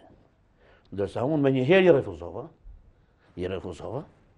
që nuk i duan përdorim, po i duan pronësi dhe të shfrytëzoj për nevojët e komunitetit dhe të komunës që kam. Sot e kësaj dite, nga 2 vjetë që kolegu i ka morë, që mund të këtë dhonë dhe me qera, si mas ligjit, sepse e ka ligji për t'i dhonë, dhe mund të këtë vjelur të ardhëra nga kjo administrim që ka dhonë, nga kjo pronësi që ka marë, nga qeveria qendrore, mund të këtë vjelur të ardhëra për komunën, unë sot e kësaj dite, që jo më lakë se para 10 ditësh, i ka mbo letër prapë kryeministrit dhe ministrit të Mjedisit, mi kaloni në pronësi si mbasligjit që është në fuqi. Akoma nuk i kam. Unë do them, ato planet strategjike të qeverisë qendrore, mund të jenë për parkun e Dajtit, sepse ne ka herë duam t'i marrim, po nuk i administrojmë dot në kuptimin e fjalës, sepse parku i Dajtit është një park gjigant i madh, që me fjalë është një bukuri që borën e ke aq afër edhe kryeqytetin këtu. Ndoshta aty them, po them mund të ju dini më mirë, mund të jetë plane afatgjate, s'ka lidhje me politikën, sepse ne politikë do futemi dashje pa dashje, të gjitha gjërat janë të lidhura me politikën. A kupto? Si për mirë apo për keq. Do kisha këtë për rrugën e Dajtit. Unë do t'ju them, ta morën vesh të gjithë banorët e komunës Dajt, sepse kryeministri i Shqipërisë kur boni rrugën e Shëngjerit, një rrugë me parametra bashkëkohore europiane, as nuk bëhet fjalë që rruga e Dajtit do bëhet. Po rruga e Dajtit do ketë ato probleme vështirësisë kur bëhet, dhe do bëhet shumë shpejt. Projekti është bërë dhe atë do ta thotë vetë kryeministri. Jo, do thosha do doja sot i kemsi më afër të kontakt me këtë punë jam. As e vend dyshim. Absolutisht po. Do të bëja vetëm një pyetje juve. Me që e thatë te komuna Shëngjeti. Po. Jam plotësisht dakord, është bërë një rrugë gjigante, po do të bëja vetëm një pyetje, mase është pak trashanike, po do të them sinqerisht, dua të bëj një pyetje. Kur fillon, më falni dhe ju zoj më për shprehjen. Kur fillon larjen, fillon nga koka e poshtë apo nga koka e lartë? Jo ta them. Atëherë, si shpjegohej? Përgjigjem. Ti fillosh nga kryeqyteti këtu, ku jemi tani ne. Ja ta them. Të shkosh 12 kilometra me rrugë me gropa. Do ta them. Dhe kur të shkosh atje ta kesh asfalt. A do ta them. A do përgjigjem. Atëherë mos ti hym ty atë që do të bëj politikë. Jo politikë, s'është politikë. Përgjigjen, ja përgjigjem. Atëherë filloja nga qendra, po ja shkosh atje. A do përgjigjem. Që të bësh një rrugë nga Tirana deri në Dajt, do bësh shpronësime. Që të bësh shpronësime i bësh shemë gjithë ato pallatet që janë bërë, më të bësh një rrugë me parametra, kurse nga qafa e Prisjes deri Shëngjeq nuk kishe shpronësime dhe s'kishe çat shemze sepse ka qenë gjithë pyll apo kullot. Kurse këtu, jo, më falni se duhet të jemi realist. Sepse nis ke shpronësime gjëja, ke çmimi. Zoti Genci. Kjo është projektin e kësaj rruge. Sepse një sekondë. Po bëjmë dot rrugë me 8 metra. Mos u fut. Do të bësh rrugë me parametra. Po se nuk e di më mirë. Kjo është. Jo ta dishte projektin e kësaj rruge. ka përfunduar në qershor të 2011-s. Kam pas kontakt me Ministrin e Rrugave, me drejtorinë për kace. Kemi shku, kena bërë azhonimet në vend, kena qenë pjesëtarë edhe neve. Dhe është bërë të gjithë projekti rrugës, ka përfunduar në qershor 2011 dhe nuk ka pas asnjë lloj problemi, as për shemje, as për shpërndësime dhe as i gjë. Po si të rria asfaltojnë po këtë rrugë? Sekond. Ka marruar një projekt. Kur ka marruar një projekt, do të thotë që nuk ka pas nevojë këtë projekti për bëshemje. Po tash koha evolon. Nuk flasim najer, ne flasim me dokumentacion. Tash ne kemi një projekt, unë kam në zyrën time, po të dush nesër, ose pas nesër, se kemi feste nesër, nisë të shikojsh, ajo rruga është bërë speciale projekti, speciale, bilet s'kemi kërkuar nga të ku jemi, deri të Gurorja, dhe bëjmë edhe 2 metrosh pistë vrapimi për banorët e qytetit Tiranës. Dhe është bërë si projekt, dhe nuk ka pas probleme me shpronësimet, probleme kanë qenë financiare, që është qeveria qendrore mund të japë më mirë. Pse pyete që parë, se po ju ndik më shumë vëmendje dhe nuk po morën shet asgjë nga asnjë situatë nga duar, po pse pyete, është bërë rruga, është mbaruar rruga? Më bën ta bitem se thon rruga e bër. Unë nuk jam i bindur nëse ka përfunduar apo jo. Rruga Shëndegjit? Po. Absolutisht po. Asfalt? Në 80% të çfarë quhet e mbaruar? Asfalt. 80% Po pra, është në proces. E mbaruar me fjalë dhe sepse shpeshherë njerëzit, teleshikuesit ngatrohen, në momentin që ne themi zhvillimin që po ndodh, ata e marrin për të mirëqenisën dhe gjejnë një tjetër realitet. Plus që është mbaruar 80%, por ka shkurtuar se nga tu ku jemi nga Shëndegjit. Në qoftë se do shkoshin për 2 orë, në qoftë se do shkoshin për 2 orë, për 2 orë gjys, ne tash i biles një mik i imi, sot biles një koleg, një kryetar komune i Baldushkut, kishte vënë një bast. Si më thoshte që shka për 2 orë gjys, i thosh për 50 minuta nga Tirana jenë Shëndegjit. Nga kishte dalë. Edhe jenë Shëndegjit, te rruga e re. Nga kishte dalë tash 1 sekond. Për të shkuar tek rruga e re, do 15 kilometra. Nga kishte dalë. Te rruga e re pra, nga këtu. Që dalë nga rruga Kiqe herë. Po absolutisht. Po pra atëherë pas e flas. Tash nuk shkon dot aty po skalove kjo. Atëherë gjë. Sa duhet rruga e re ku kena pa Kiqe përpara. Jemi koshient. Po kjo është rrugë që i shërben të gjithëve, jo vetëm komunës Dajt, po të gjithë shqiptarëve, gjithë qeveritarëve, sotëm apo kaluar, sepse kjo është Dajti është strategji. Tashi unë dashamirësi e madhe në një takim me kryeministin e Shqipërisë para një 20 ditësh, faktikisht me pritin shkova në zyrë, dhe problem kryesor kisha rrugën nacionale. Rrugën nacionale, të cilën më premtoi që brenda ata që kanë qytetarët problem në brenda qershorit 2012 do fillojë kjo rrugë. Po ja ke dolete unë nuk thash jo, unë flas deri sot. Absolutisht. Ai më premtoi bashkë me gjithë ministrin Oldashi që do fillojë brenda vitit 2012. Absolutisht. Por është një rrugë tepër e domosdoshme. Pas bot fjalë. Sepse një familjar, tash dhe i herë fillim fare, me një makinë me 5 litra naftë shkon që ndaj, na lën rrugës kënaq. Me shku me teleferik 5 veta duhet 50.000 lekë. Me makinë duhet 10.000 lekë. Tema tjetër, Kozata, këtë tema tjetër sepse ne flasim dhe për rrugët, flasim dhe për ndërtimet, flasim dhe për gjithçka. Është dhe diçka tjetër. Ne që të presim njerëz dhe që të bëhemi të qytetruar si shqiptar, siç kemi qenë me traditë, ne duhet kemi duke të flasim dhe tek higjiena. Të shërbimet.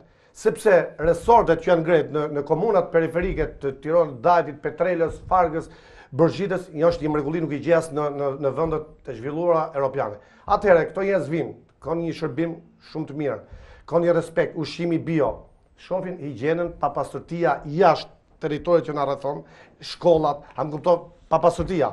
Atëherë ne bëjmë një thirrje të gjithë komunitetit, atë çfarë thotë kryeministri, që nuk e bën dot vetëm 5 punonjës që ka komuna për pastrim. Edhe qytetarët vet duhet të mirëmbajnë terrenin e tyre aty ku ato punojnë, aty ku ato jetojnë, sepse na le për dëshiru. Ne kemi ngreti i grup punë pa flasim komunat Farg, që është i rrugë nacionale këtë mi fjalë, pa na shkëllu sepse kjo është masive për gjitha komunat, Farg, Petrel, Bërgjit edhe Krap. Unë po themi diçka, qytetarët kalojnë për Elbasan çdo ditë. Unë do të them që rrallë mund shofësh në një letër që mund t'i hullin furgonat që vinë nato. Me karroca sepse të bën gjithaj gjelbrimi bukur. Kur e shef me qesaj, me pagure, me llastike, me lloj-lloj, i krijon vetes një papastërti.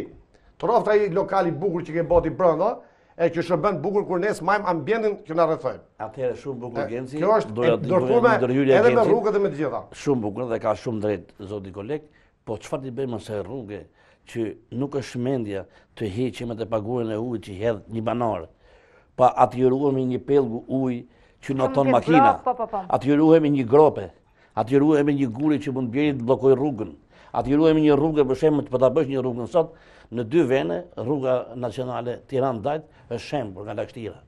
Është bllokuar rruga. Amortizuar, po nuk u atëherë çfarë bëjmë? Ata kemi tash mendjen që të bim, mos të bim në Gremin, apo ta kemi të pastrojmë te. Atëherë këto vinë bashkë. Po tjetër rruga e bome, me parametra. E sistemuar me asfalt, atëherë të vërtetësiun. Deri tek tapa e streqishit. Ke vende që është e di që tek qytetarët dhe qytetaria, po ja. Ke vende që është bërë rruga dhe ne kemi ka mentaliteti i kësaj që nëse do mësojmë. Po ta ndiqim në këtë debat, domethënë, dhe unë është gjëja e dytë që dua të them që e mësoj vazhdimisht në këtë emision, domethënë, nga e para që pash Bukurit e Tiranës është kur dëgjoj 2 kryetarë që debatojnë me njëri tjetrin.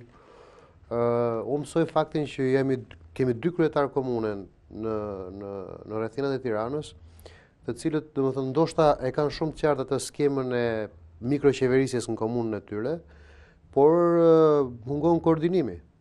Dhe nuk është për fajin e tyre. Unë mendoj se këtu është një çështje, le të themi, kulture mbar qeverisëse, domethënë, se cili ka një pozicion publik për, domethënë, një zyrë, një ambient, një strukturë për të qeverisur, domethënë mendon se vetëm ajo bota e tij mikro mjafton dhe harrojmë që ne duhet koordinohemi. Dhe në fakt një nga parametrat e mirë qeverisë është pikërisht ky koordinimi. Dhe sepse strategjia e zhvillimit të Tiranës dhe rrethinave të saj do të jetë një strategji ku çdo kryetar do të bëjë mirë punën e tij në komunën e tij, por ama nuk mund të quhet punë e bërë mirë në rast se kryetarët nuk koordinohen mes tyre. Më thënë, në rast se qeveria qendrore nuk koordinohet bashkë me kryetarët, në rast se qarku nuk koordinon kryetarët dhe qeverinë apo prefektura, në cilat do strukturë e cila ka kompetencën e linjës, domethënë, ose që ka mundësi të ndërhyjë dhe të interferojë me mundësitë e saj, qoftë me fonde, qoftë me strategji, qoftë me projekte. Ja një nga gjërat që më shkon në mendje. Top futbolli, jo në rastin konkret, në përgjithësi, top futbollit kaluar nga pushteti qendror te pushteti lokal për shumë çështje të ndryshme, edhe në bashki të mëdha të qyteteve, që te ndihmat ekonomike, që tek monitorimi i shpërndarjes së tyre. Domethënë, po themi, kompetencat e pushtetit lokal, qeveria qendrore nuk i merr, ne bëjmë politikat, ne hartojmë politikat, por ne nuk i zbatojmë. Dhe e kundërta. Domethënë, kjo mungesë koordinimi a ka sjellë një çik po themi hedhje topi edhe kalimit e fajit diku tjetër. Po patjetër, shiko, neve këtu nuk duhet kemi frikë ta themi të vërtetën që mënyra se si ne shohim qeverisjen dhe ka të bëjë me kulturën tonë si shqiptar. Ma nuk do të vëmë gishtin thjesht ky apo ai. Sepse unë jam i bindur që të njëjtën gjë do e thoshte kryetari, më thënë, i komunës Partisë Demokratike, në rast se në qeveri do ishte Partia Socialiste. Po në të njëjtën ankimim ka kryetari i komunës i cili vjen nga Partia Socialiste për shkak se në qeveri është Partia Demokratike. Më kupton? Unë jam i bindur që është i njëjti fenomen i replikuar sa herë kemi pozicione domethënë të tilla, domethënë. Unë për këtë arsye kam shpërndarë sot të kundërtën. Ke bërë shumë mirë. Majtas Gencin edhe djathtas kujtimit. Për te ndjeshmërisë domethënë që mund të kemi secili, mua më shqetëson ajo, më thënë, personalisht më shqetëson fakti që a do të vazhdojmë thjesht të gjejmë fajtorin, në raport me ne apo me atë që qeverisim ne, apo do përpiqemi që ne të gjithë së bashku të gjejmë një mënyrë për të ndërlidhur gjërat. Sepse kjo është si një mozaik. Tirana është një mozaik që, po themia, shumë bukur e tha kryetari, që nuk shkon shëngjergji, po nuk u lidh me dajtin, apo jo. Kjo është një nga gjërat që po themi këtu duket, por ky mozaik, domethënë, mund të ndërlidhet në rast se të gjithë faktorët do bashkëpunojnë me njëri tjetrin. Dhe unë nuk jam fare dakord, për shembull, në këtë rast kur kryetari thotë që zotëria është në pushtet dhe kryetari është në opozitë. Jeni në pushtet të dy. Domethënë, më kupton, për te faktit, unë për shumë të zem, nga ajo që dëgjoj për jush është fakti që juve keni akses të kryeministri. Më kupton? Është përshtypje pozitive. Po pra, tani gjithë çështja shtrohet domethënë në këtë frym. Nëse do arrim të punojmë në këtë frym të gjithë bashku, të gjejmë që në mënyrë inkurajuese të fusim në punë të gjithë aktorët dhe faktorët për t'i bërë gjërat funksionojnë. Nëse secili do të jetë i kënaqur me punën që bën mirë në komunën e tij, do vuash ti, po themi ti që je socialist do vuash sepse është pushtet PD-ja, pastaj do vim pushtet partia tjetër do vuajë ky që është. Domethënë atë ne do kemi një arrim në zhvillimin tonë dhe asnjëherë nuk do të arrim dot. Ju thati diçka shumë të rëndësishme. Bashkëpunimi, edhe sepse kujtimi është në aspektin tjetër politik, këtu neve nuk na ka munguar asnjëherë bashkëpunimi edhe mes njëri tjetrit, që është shumë e rëndësishme. Jo, venddyshim atë. Në të gjitha drejtimet. Po flisja për tillë koordinimi, më kupton? Po edhe turizmi, edhe agroturizmi, edhe kultura, sepse tjetër kur thot këtu që ka kështu dhe këtu, kur boka bashkëpunimi gjithë, njerëzit ose komuniteti e merr më shpejt atë mendimin, sepse thot këto bashkëpunojnë. A mund të jap një ide gëzimi për shkak ja gëzim. Siç kemi me Farkën, me Petrelen, me Krapën, ashtu kemi edhe me Dajtin, ashtu kemi edhe me Shëngjë. Bashkëpunimi është në të gjitha drejtimet, nuk ka pas atë që thua kujtimi që fillim.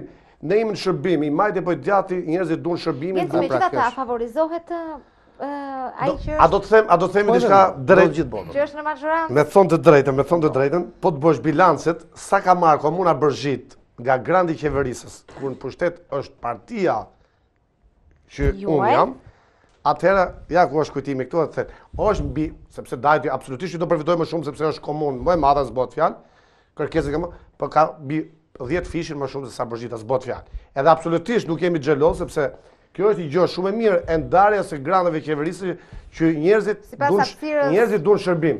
Edhe kjo është qeveria qendrore, kryeministri i Shqipërisë nuk i ka pa në këtë të majt apo të djathtë, sepse funit njerëzit janë të gjithë të këtij vendi edhe duan shërbim të gjithë isoj.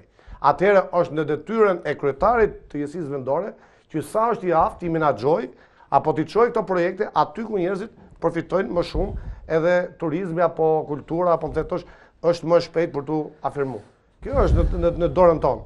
Mbas lobingu, kujtimi është më shumë i djathtë në kuptimin e fjalës për punë e fonde se sa ne që jemi djathtë. E diskutuam se tu nuk ka djathtë të majtë. Në vjeljen e fondeve kisha në koncept. Vjelja e fondeve. Anguto nga grandi, jo gatarot, ata i menaxhojmë vetë edhe kryetari i qeverisë tonë dhe ministrat përkatës. Si mua që jam i majtë, si ti që je i djathtë, gjithmonë në çdo takim na thonë, sillni projekte për zhvillimin e zonës. Këtu del. Nuk duhet dal unë. Aftësia e kryetarit të komunës, puna që ka bërë ai për projekte, menaxhimi i asaj pune, për të çuar këto projekte në qeveri dhe për thithur ato fonde. Nuk duhet dalë sepse kam marrë më tepër, unë ke marrë më pak. Po s'ka lidhje. Për shembull kanë thonë vetëm na sill projekte për zhvillimin e zonës tonë. Nuk kam asnjë lloj vërejtje. Unë do të bëj Më fal, Genc. Po e nisët bisedën dhe thatë një perifrazim që Genci thatë është në pushtet, do të thënë mbështetet nga partia në pushtet. Nuk e tham kështu. Jo e thatë? Jo, përkundazi ne tham kështu. Genci kur filloi të zë me gojë atë rrugën e Shëngjërgjit. Apo nuk e tha? E tha? Jo, unë zora rrugën e thosh do bëhet kjo rrugë. Jo, edhe e kam thënë këtë, por megjithatë mos ta kthej mbrapa xhirimin, por thash këtë që me që Genci filloi kujtoj se unë po flas në gjë kundër qeverisë qendrore, po nuk flas dot sepse unë dua qeverinë, sepse më ka dashur edhe ajo mua. E qartë. Unë do të bëja një pyetje kujtimit. Do thosha Dajtin, e maj mend Dajtin para 10 vitesh. Dajtin, fillimin e Dajtit. Ktu ku shkon ato mimozat e bukura, një mrekulli që jemi të gjithë për atë. Thosh u po bëj një master plan komunës Bërgjit dhe kom pa gjithë komunat dhe nga gabimet që mund të jetë bërë në studimet e tjera, nga popullizimi betonit, betonizimi mund ta quaj. Si mund të ishte Dajti më mirë në ato mimozat bukura, atë mrekulli, edhe me disa vila, sepse aty na dhem shpirti, sepse thosh Dajti nuk është as Bërgjita, as kërkujt, sepse këto janë vende, këto vende i përkasin të gjithë komunitetet, sepse Dajti është i park, që i përket çdo njeriu. Mi fjalë ato mimozat bukura që ishte një mrekulli, një perl, apo sot që Dajti me gjithmen ju kanë gjithë ajo ndërtimi kolosal, njerëzit kanë nevojë për ndërtime, pa njerëzit ne duhet i drejtojmë aty ku nuk prishet ekologjia e një bukurie të rrallë, që nuk vjen moja bukuri. Është apo se ne thon pistë vrapi, po ku shkojmë vrap tikin vrapi për pallatet, bëj vrap për Tiranë. Vrap pse shko tjetri po vrap te liçeni. Shko te liçeni sepse aty gje ajër të pasur, gje pyll, gje ambullon. Genci, Madomenia ne kemi ardhur bashkë më një herë në pushtet në 2007. Po. Do të bëja vetëm një pyetje. Absolutisht. Jo, ta bëjmë bashkë bisedim sepse edhe për qytetarët. Jo, ka diçka, dhe unë jam plotësisht me juve. Unë nga viti 2007 deri në vitin 2009 vetëm kam bërë plan studimin urbanistik të komunës Dajt. Dhe 2 vjet e gjys unë s'kam ngul një gosh Dajt pa bërë studimin, pa e miratuar në kërët të shështë qeverisë. Po të kaloj sot në rrugën e Dajtit, ose në pjesë ku është ndërtuar, të bie në sy 2 ndërtime. një ndërtim 8 kaç, më poshtë një ndërtim 4 deri në 5 kaç. Vall dikush një banori. Ndërtimin mashallah duke ecë mirë. Vall një banor do thotë, pse do të njëjtën zonë këtu, një 8 kaç, një 5, do thotë që në atë zonë është ndërtuar para ardhes time në pushtet. Pas studim urbanistik, o burrat ndërtojmë. Është gjunaf. O burrat përfitojmë dhe të hikim. Unë shumë bukur mund të hecja, por ndalova stop, bëra studimin, e kalova në qeveri dhe vazhdova 4 deri në 5 kat të gjithë projektet që unë kam bërë tash. Ju ndërpres zotrin vetëm për pak sekonda publicitet, se është hapësira marketingut na mban të gjithëve në këto kohë kriza na kuptoni të gjithëve. Publicitet. Ne edhe gjatë pushimit mund flasim. Patjetër që po. E kemi gjak, mo, kujdes të gjallë, mos të gjë. Si po fitoj po doja në 2 metra vetë çfarë ndodhi? Vazhdojmë, po them. Po e di Arian, po në përgjithësi përpiqem që në këto hapësira pas publicitetit të rrëmbejnë ndonjë fjalë që nuk thuhet në direkte, po. Jo, unë thjesht kisha merak se po influencoje që tani votuesit, po. Tani na lejohet, kur vjen fushata duhet i masim frymarrjet pastaj për të respektuar kohën e gjithsesi. Nëse më lejon, t'ja vetëm një shembull. Domethënë kjo nuk është ndonjë gjë që është vetëm shqiptare. Domethënë kjo mbështetja për cilën po flisim. Kjo mbështetja, për shembull, në një nga aktivitetet që kam patur unë, domethënë me miqtë mit në Washington, në një konferencë ishte rasti kur Ron Hatchet, këshilltari i President Clinton, po na tregonte se si për të filluar fushatën për mandatin e dytë të Clintonit, ata donin të vendosen që të përzgjidhin një zonë pilot. Por nuk mund të përzgjidhin një zonë republikane. Sigurisht që zgjodhin një zonë të votuar, më të që ishte votuese e demokratëve, edhe aty bën një investim spektakolar në shkolla, qendra rekreative, më thonë që aty ta nisnin fushatën elektorale. Normal që përfituesi që ishte drejtuesi atij rajoni që ishte, më duket Providancia kishte, s'm kujtohet saktësisht emri i fshatit në atë zonë, ishte në mes të shkretirës, ai u bë fituesi përjetshëm i zgjedhjeve sepse qytetarët ishin mirënjohës. Por kjo ndodh, po dëgjosh lajmet në Itali, po themi tek kanalet 5, tek Rai, ndodh rëndom që qeveritë qendrore favorizojnë ato që kanë më shumë afrimitet me politik, me problemet që kanë komunat e majta me qeverinë qendrore, ndodh në Francë, ndodh në Gjermani. Kjo nuk është një gjë të mëshme. Por çfarë inkurajon kjo? Kjo nuk duhet të jetë pengesë për kryetarët e komunave dhe bashkive të cilët mund ndihen diskriminuar. Aty ku mungon paraja, duhet nxitur fantazia. Sepse gjithmonë gjërat kompensohen. Por bashkë me fantazinë duhet nxitur. Fantazia do ushqyren ndonjëherë pastaj. Pra, po themi një nga gjërat që mund të bëjnë kryetarët e komunave, për shembull, unë kam parë të bëhet në shumë zona, sidomos në zonën e Toskanës në Itali. Ata shfrytëzojnë asetet që kanë universitetet. Për shembull, unë e dëgjoj kryetarin me shumë kënaqësi kur thotë që nuk bën asgjë pa e konsultuar dhe pa bërë një plan apo jo. Por imagjinoni pak çfarë kapacitet mund të ketë komunë, çfarë kapacitetesh mund të ketë me arkitekt, me inxhinier komuna. Atëherë automatikisht kërkohet nevoja që komunat bashkëpunojnë me fakultete, me universitetet cilat kanë, domethënë, student arkitekturës, kanë pedagog, dhe kjo mund të bëhet, le themi, një lloj inkurajimi që edhe studentët cilët duan të bëjnë temat e provimeve të tyre, temat e tezat, të bëjnë pjesë sepse edhe ata ndihen, le themi, të shfrytzuar pozitivisht dhe të dobishëm për. Imagjinoni pak dhe kjo nuk kërkon para. Kjo kërkon thjesht një lloj interaktiviteti me aktorët që janë brenda Tiranës, ti ke të paktën një 15 universitete, nga publike deri ke private. Një pjesë prej tyre kanë degë inxhinierish, arkitekture. Tani kemi dhe universitetet turizmi. Do thonë, për shembull, Iliri është specialist guide apo jo. Imagjinoni pak, po themi sikur kryetarët e komunave të fillojnë të edukojnë banorët e tyre, jo vetëm me pastrimin e zonës, por edhe me mirëpritjen. Shumë një nga gjërat që kemi me shërbimin që ofrojmë në turizëm është fakti i mirëpritjes. Ti të shkosh, po themi, në fshatin më të humbur, ku di unë, të Portugalisë, ti habitesh me buzëqeshjen që e gjen të stampuar nga banori i parë deri tek banori i fundit. Dhe ti nuk sheh askënd që të të shohë vëngër, nuk sheh askënd i cili të flasë me fjalë të egra, të gjithë të buzëqeshin, të gjithë të shërbejnë, të gjithë të shoqërojnë aty ku ke nevojë, kur ti pyet nëse ke nevojë të shkosh diku, të gjesh një adresë, të gjesh një gjë më të mirë në këtë sensato. Megjithatë, Ilir, se kemi diskutuar edhe në mëngjes sot me Ilirin, më fal, dohet të shtoj diçka se kisha edhe një pyetje. Po s'ka gjë. Po thonim edhe në mëngjes kur u takuam bashkë që Ne çdo vit masim sa turistë huaj vinë këtu dhe kam përshtypjen që maten, vetëm s'ka mundësi të sisit maten, pikat kufitare me hyrje përfshirë këtu dhe emigrantët. Këtë vit pret 4.600.000 sipas referencave. Kur shkojmë neve aty na pyesin sa lekë kemi me vete. Këtu huaj 2.100 euro dhe kalojmë 15 ditë se me bicikletë dhe bën shumë mirë. Po ideja është kjo që pse duhet vinë një turist i huaj në Shqipëri, çfarë njeh? Do me thënë, sa është i promovuar ky turizmi ynë jashtë? Atëherë, unë ndoshta do të dilja pak më vonë. Po, okay. Duke ngacmuar pak çfarë la Ariani. Ideja është shumë e gjetur, shumë e mirë. Mbi projektet që mund merren zbatohen nga universitetet në bashkëpunim me njësitë e pushtetit vendor të shpërndara për komuna apo ku dëgjon.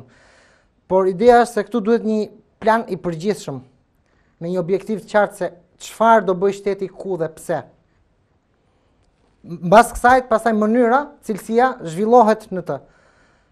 Ndërsa këtu unë vëre rëndon fare, po jap shembullin më të afërt, 10 minuta larg nga këtu, kemi lumin e Tiranës që kalon nga shkalla e Tujanit, midis Malit Brar dhe Tujan, i cili është bastarduar, më fal për termin, po është bastarduar në mënyrën më të pa imagjinueshme të mundshme. Ndërkohë që në emër të rrugës së Arbrit, që mund të jetë një dobi plan afatgjat ekonomike e vendit, nuk e diskutoj, por zbatuar në mënyrë shumë të rëndom, sepse po shkatrojnë natyrën, komplet ekosistemin e atij kanjoni, me atyre maleve aq të bukur, në emër të asaj rruge, ndërkohë që rruga ka mundësi teknike, me plot gojë ka mundësi teknike, që të zbatohet në mënyrë tjetër, jo duke hedhur inertet në lum. Se cilat janë kostot nuk e di. Unë nuk mund të them që do bëhen gjëra cilësore, nga kush i ka marrë përsipër t'i bëj, me kostot ulët. Edhja inerteve aty për të xhiruar shtratin e rrugës, në krahun nga ka më pak kosto në thonjza, duke bllokuar lumin, nuk e kuptoj. Pra, në këtë pikë Ariani dakord ka drejt. Mund të bëhet në mënyra low cost effective. Por kush do i bëj? Nga do e nisim. Po pra këtë po themi. Ata çunat dhe ata gocat do hecin mbi bazën e një master plani.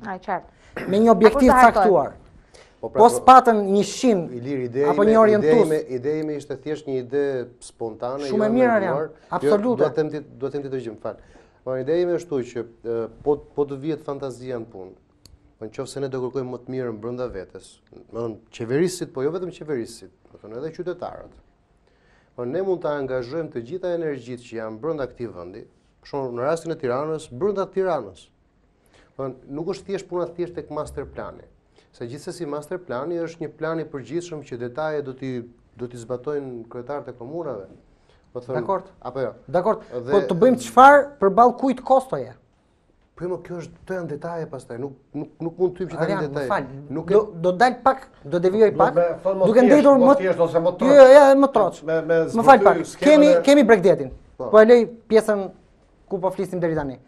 Ti ke moratoriumin anti-skaf, unë nuk e imagjinoj dot, qofsha gabim, se si mund të operoj vetëm Marian Galdini me skaf, ndërkohë që për gjithë tjerët ka ligj, 24.000 të tjerë mjete duhet të rinë mbyllur. Po më mirë se Jo, më fal. Ti ke një vit bregtetare 727 km, sa e kanë ata me letra. Duhet jetë po. Më fal Arian. Ke gjithë atë. Më mirë emri përveç ti që këtu. Arian sa ne emri përveç tjetër. Ke gjithë bregun Adriatikut dhe Tionit që e ke të pashfrytzueshëm me aq sa ai do mund të ofronte sikur qeveria ta lejonte edhe në forma të tjera. Nën kontrollin, në cilin formë për shembull. Si ta donte qeveria? Jo si ta donte qeveria, sepse në moment që a thom ne për një master plan, a thom ne për grupet e interesit, atëherë në Kokome, ju besoj e dini shumë mirë, atëherë ne shqiptar duam ta zhvillojmë. Unë kam qenë Dërmi isha vjet. Po? Edhe kam takuar 70% që i ka për det 15 ditë, neta 3 ditë. Pse? Sepse aty ishte një bastardi e papar. Që pushteti vendor, unë nuk e di as kush e ka, kush e ka, u pyeta më apo çon si ka. Pushteti vendor për ato mbeturina që ishin me tonalata anës rrugës nuk e ka fan qeveria. I jemi ne ato që thon, pra, nuk e zhvillojmë, duhet ta bëjmë ne vendin pastor, që të vijë ujë të investojë, ai do një master plan. Një resort të madh nuk bëhet sot me 2000 metra vend, apo me 3000 metra vend, siç janë Turqia apo çfarë. Ato duan hapësirë ndaj që këtu janë problemet e ne shqiptarëve me njëri tjetrin që ne nuk i bëjmë këto gjëra. Sepse themi ta bëjmë vetë. Si të bëjmë vetë me kacolla, ta bëjmë prapë ne? Zbodhëm me kacolla. Shqipëria do master planin, bregdetar, me resorte të mëdhaja, pishina, që të zhvillohet. Bravo, kjo është edhe ne i themi investitorit urdhëzoni, siç unë po bëj master planin komunës Bërgjit, që dalim konkretisht këtë zonat. Miku im, unë kam aq shumë kërkesa për të blerë tokë. Dakor. Apo për të bërë shtëpi, apo zotnia. Dakor, një pikë është kjo dhe e marr për të mirë qenë siç e thatë. Jo, një sekond. Ai vjet tash sot pa master plan bëj shtëpi këtu. Pa e ditë që nesër do të bëhet stall derrësh. Ai kur e di, shef master plan e di që këtu do bëhet shkollë e bukur. Këtu një rezidencë, këtu një resort. Ai e di se çfarë do ndodhi mas 10 vjeç, mas 20 vjeç, mas 30 vjeç. Atëherë njerëzit janë më të interesuar kur kanë këtë master plan. Okej. Kurse ne tash i themi tash bregdeti. Bregdeti thosh pra, ishi takon vetëm tu u lëmërisën ato. Nga mbeturina. Një ujë kristal, një mrekulli, çfarë them ato, një parajs, mbeturina. Sepse ne mbeturinë kemi quajtur si një diçka, ama se s'ka problem. Ku ka bërë restorantin e mirë, do çfarë problemi ka mbeturinë hudhë aty. Ajo është një problem jashtëzakonisht i madh dhe edhe në statistikat që dhon ndërkombëtare. Pasi kjo prek edhe pak çështjen e pronave dhe nuk e di ta them shumë gjëra, po ja po ta them unë. Jemi i vetmi qytetërim dhe do të kemi kurajë ta themi këtë. Jemi vetmi qytetërim që ndoshta e mbajmë pastër nga pragu e brenda, nga dera jashtë. Dhe nga dera jashtë jemi vetëm qytetërim që nuk i vëmë as fshesën, jo më të rregullojmë në pllaka, të rregullojmë në trotuara, në bordur. Absolutisht i vetmi qytetërim. Është e pjetshme, ha? Në një kohë që unë po them këtë gjë, shqiptarët e Maqedonisë, shqiptarët e Maritzi dhe shqiptarët e Kosovës. Voskopoja dhe Shijaku, do i shtoja? Jo, prit pak. Që dalin e pastrojnë vetë. Do të thotë gjë, nuk kam patur kurrë shtet në favorin e tyre. Kurrë shtet në favorin e tyre. Nuk kam patur kur para publike të investuar për urbanizimin e tyre, por ama ata çdo rrugë po të shkosh ti në fshatrat më të humbura të Tetovës apo Gostivarit, ti do të gjesh trotuarin, bordurën, pastërtinë, gjithçka që komuniteti e ka ndërtuar për të shërbyer vetvetes. E njëjta gjë në Kosovë, e njëjta gjë në Martzi. Ti po thua që është dhe Voskopoja dhe Voskopoja dhe Shijaku, që janë për të marrë shembull, që janë hajti marrim këto shembull. Ku me Tiranën? Sepse, domethënë, po të hyjmë kësaj idesë që të gjejmë vetëm fajtorët, edhe unë nuk po them që mos t'i themi kush janë fajtorët. Do të thonë sepse por patjetër duhet fillojmë ta kërkojmë nga vetvetja ne si qytetar. Këtu është ai merak ku jemi për qytetarinë. Se ne qytetarë jemi të vetmit që ti bën dush në mëngjes, më fal, ti bën dush në mëngjes i lirë, ti del dhe thua unë jam i larë i pastër. Diçka e kaq në këtë nivel që po flitej. Ma dëgjoj pak të se do të nuk e ka individi në dorë, nuk e ka qytetari. Është qeveria që ka. Pa diskutim. Po si ndikohet? Si ndikohet? Si ndikohet tek qeveria? Në çfarë mënyrë? Me model. Nëse ti del bën dush në mëngjes zotri dhe ti thua unë jam i pastër vetë tua, i fut parfumin, rregullohesh, krifesh, bëhesh me xhel, sa del ti 8 kg plur në xhel, flokët bëhen, më bëhesh si skulpturë greke viteve. Parfumi yt pastaj përzis, mos po ty bësh në autobus, po patë fat kesh makinë, ndoshta e shmang atë, po prap do ish në një dyqan, do ish në një lokal. Domethënë, i tërë ambienti, e tërë rrethana është e tillë që ajo pastërtia jote vetjake nuk të vlen. Nuk të vlen. Ka dhe diçka. Asnjëherë qeveria qendrore apo vendore nuk i thot një banori hidhi plerat në rrugë dhe mos i hedh kosh. Kur qeveria qendrore, ne jemi përditër brenda realitetit. Qeveria vendore ka vendosur koshën. Kemi raste plot. Për mendimin tim e bën. Qytetari kena shumë raste, dhe mos themi që dhe vetë kena bërë gabimin. Ke kaluar aty, ke zbrit nga makina, se ke hull kosh, ke hull tu. Pse?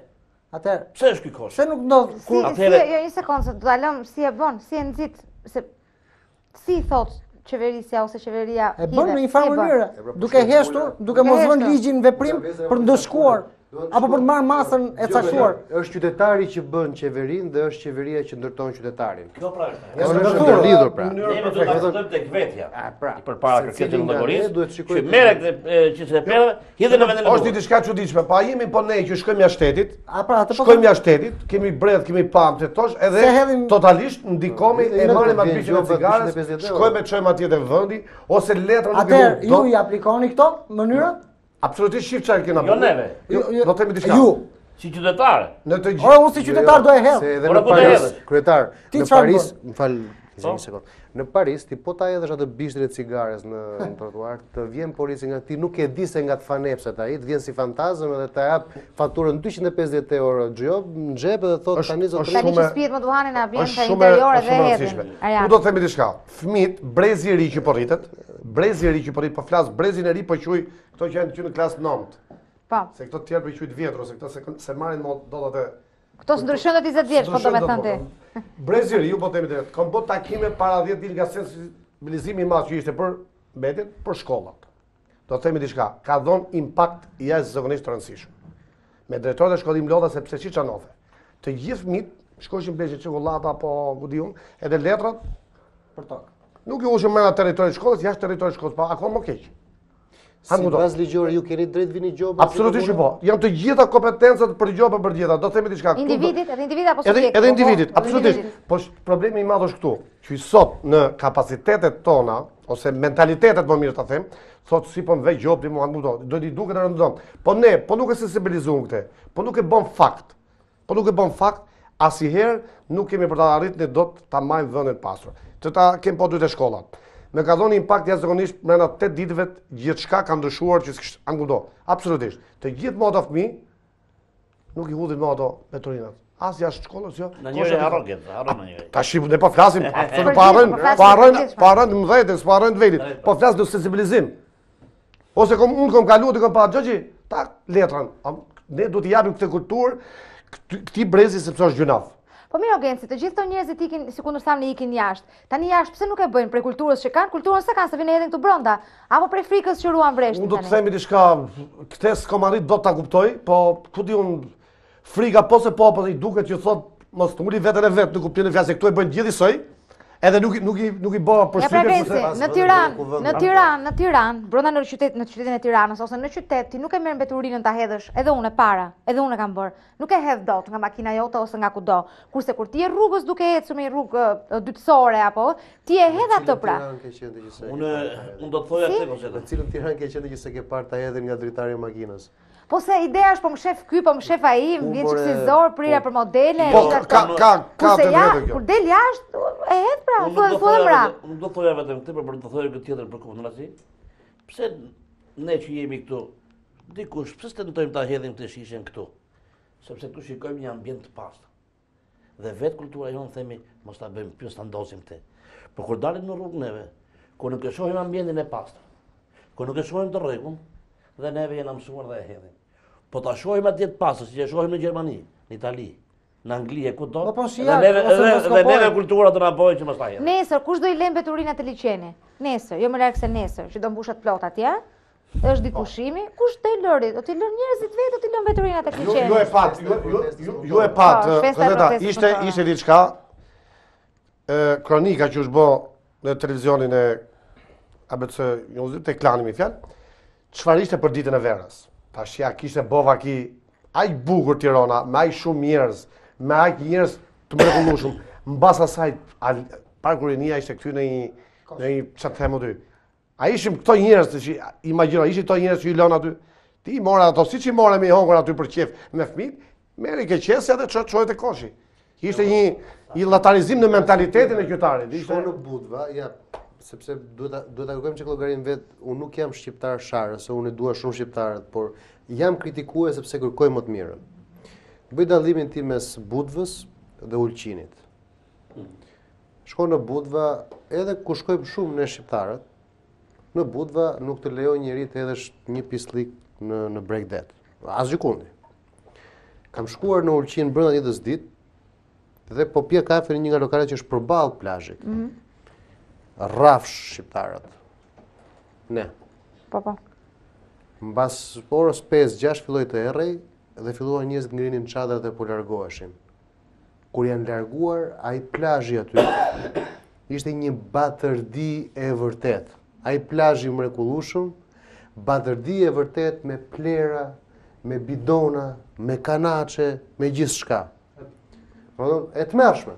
Unë ndjeva, fal që të ndërpres, e njëjta gjë vlen siç thash për destinacionet me një tërheqje të caktuar, natyrore, në favor të zhvillimit nga turizmi etj etj.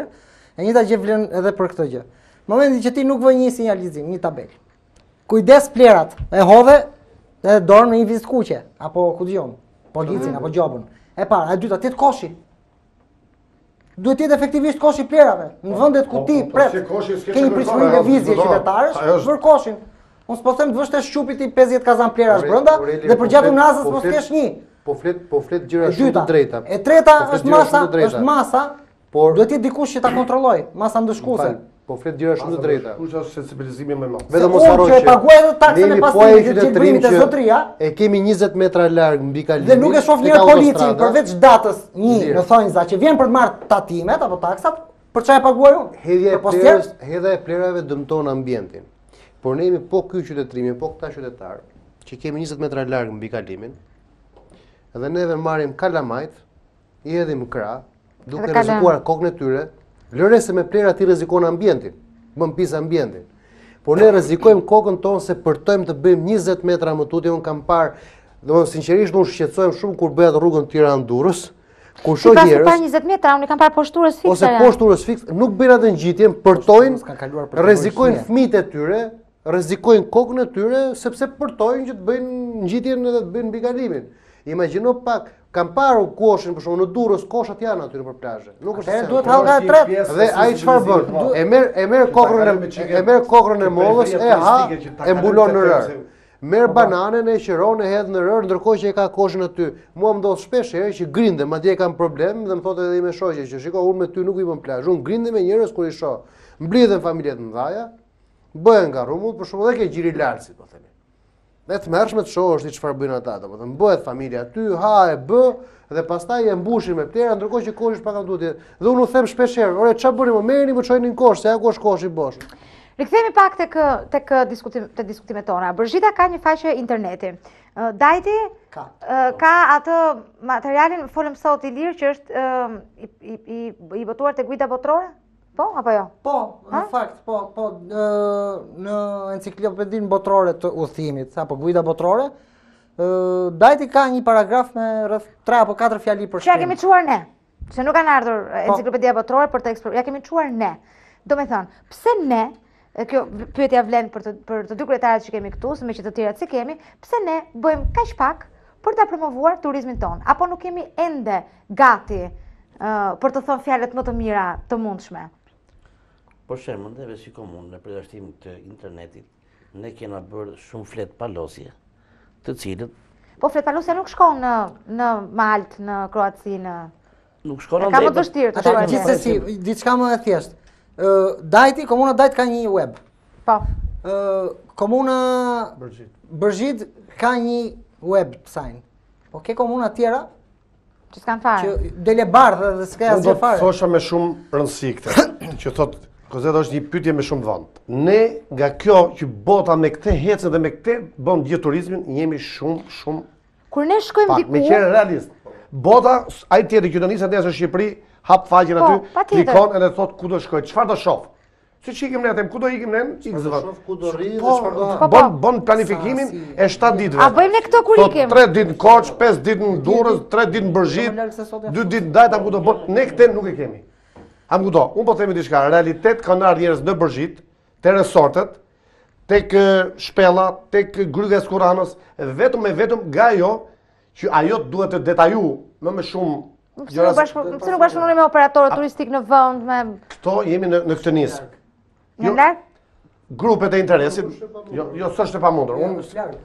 Jo, më falni sekond. Në qoftë se është kur ajo, çdo gjë ka pagesë, sepse duhet të jemi realist për të bësh këto gjëra do të pagesën e vet brenda, se gjithë kjo se po të jenë kaq kollajto, kush nuk do që ti bëj këto gjëra, apo do.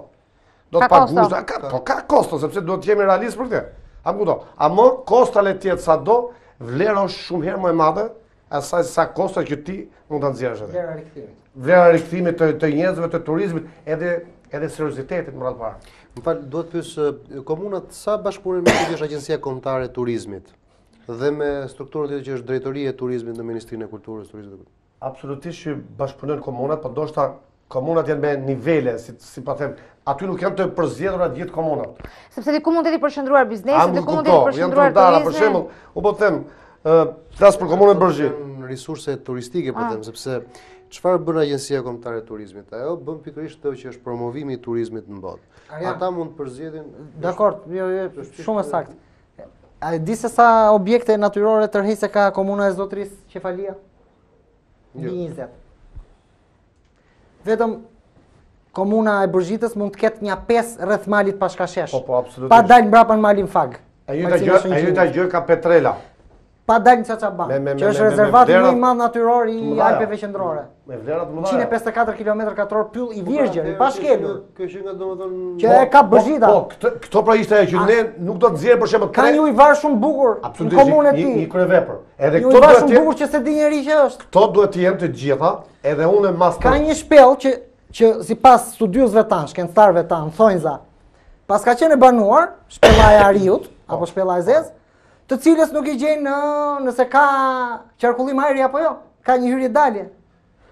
Nuk është vërtetuar. Dakor, po si e bën ti nga ana shkencore besueshme që ka qenë e banuar. Edhe ministria. Atëherë duhet futet të gjithë institucionet, të cilë punë vet, dhe pastaj ajo punë. Unë këtë thosh.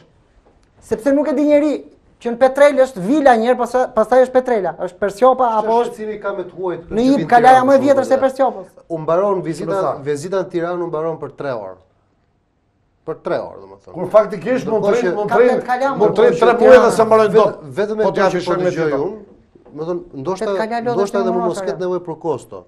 Kërkon vetëm bashkëpunim dhe koordinim me aktorët, me kosto minimale ndoshta, që mund të jenë përballueshme, sepse s'duhet ta paracaktoj se kjo duhet parë dhe duhet studiuar, domethënë. Por po them që këtu thjesht po ta angazhojnë aktorët, mund ta gjejnë mënyrën ta bëjnë Tiranën atraktive për turistët. Jo thotë turistët, ku do i çosh, i çove ke kalaja e Tiranës, që është aty në qendër. Ku do i çosh, do i çosh ke muzeun kombëtar, do i çosh ke muzeu natyrës, do i çosh ke park, ku do i çosh pastaj? Ndërkohë që ja ti po thua që dajet i ka 20. Edhe këte janë 5, andaj agjenci turistike. Nga 20 dajet. Edhe agjenci turistike janë goxha të interesuara sepse ato aty kanë burimin e tyre të ardhurave. Që thithin, janë goxha të interesuara të ndërhyjnë në këto realitete, në këto bukuri, që sepse në fundi fundit ato bëjnë biznes. Anë do thithin turist, i çojnë paketën, urdo paketën 3 ditë këtu, 5 ditë këtu, ke për pak të dhe i kanë interes. Gjithë që thotë, unë me datën 15 kerrik, me i fjalë me një studio, anë buto, bashkëpunim që qëmë dhe me Ministrinë e Kulturës, do të mbaroj të gjitha këto gjëra që ndoshta nuk duken të rëndësishme, edhe ato pyllën që thotë ju, edhe shumë pyetje tjera, sepse ato janë agenda, ajo është një gjë e virgjur, që aty mund të shkosh në Lëndin, gjithë ditën mund të rrish i 100 milionerë, më mirë se sa që mund të rrish në një restorant. Amudo, mund të kesh i gujit goxhall, sepse bota isha me disa italianë para 3 ditësh. Kalum për Petrel, ke qafa e Persjopit, te kalaja tjetër aty. Atë pan fshatin për te, kjo është vetëm pyll, ato ngelen të manitur. Ngelen të manitur. Tho këtu që e ka një bukuri e rrallë, ngelen të manitur. Vetë të mëzoj në gjoshe duke të ciceru, edhe Lëndina Lëndina pa fund. Ishte një mregullimi vjen, por ne duhet të zbulojmë këto. Me që ishim tek promovimi dhe tek mënyra të shndërruarit të gjërave në mod.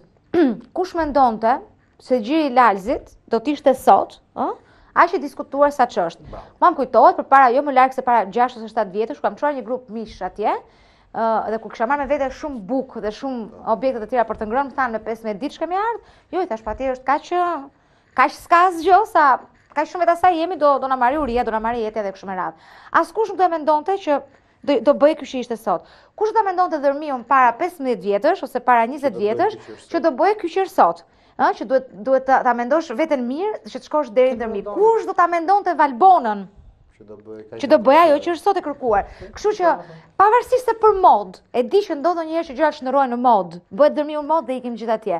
Por çfarë rëndësie ka? Ne e shohim, lejmë ca para në Dërmi dhe pretendojmë se po e bëjmë Dërmiun të zhvillohet. Po kështu Valbona, Hanet dhe gjitha këto me radhë. Kështu që edhe pse po i injekton një gjë, Bërgjitën, Ndajtin, Petrelën, për mod punë e madhe fort. Në fund fare, përfundimi, finalja është po pra pozitive. Absolutisht.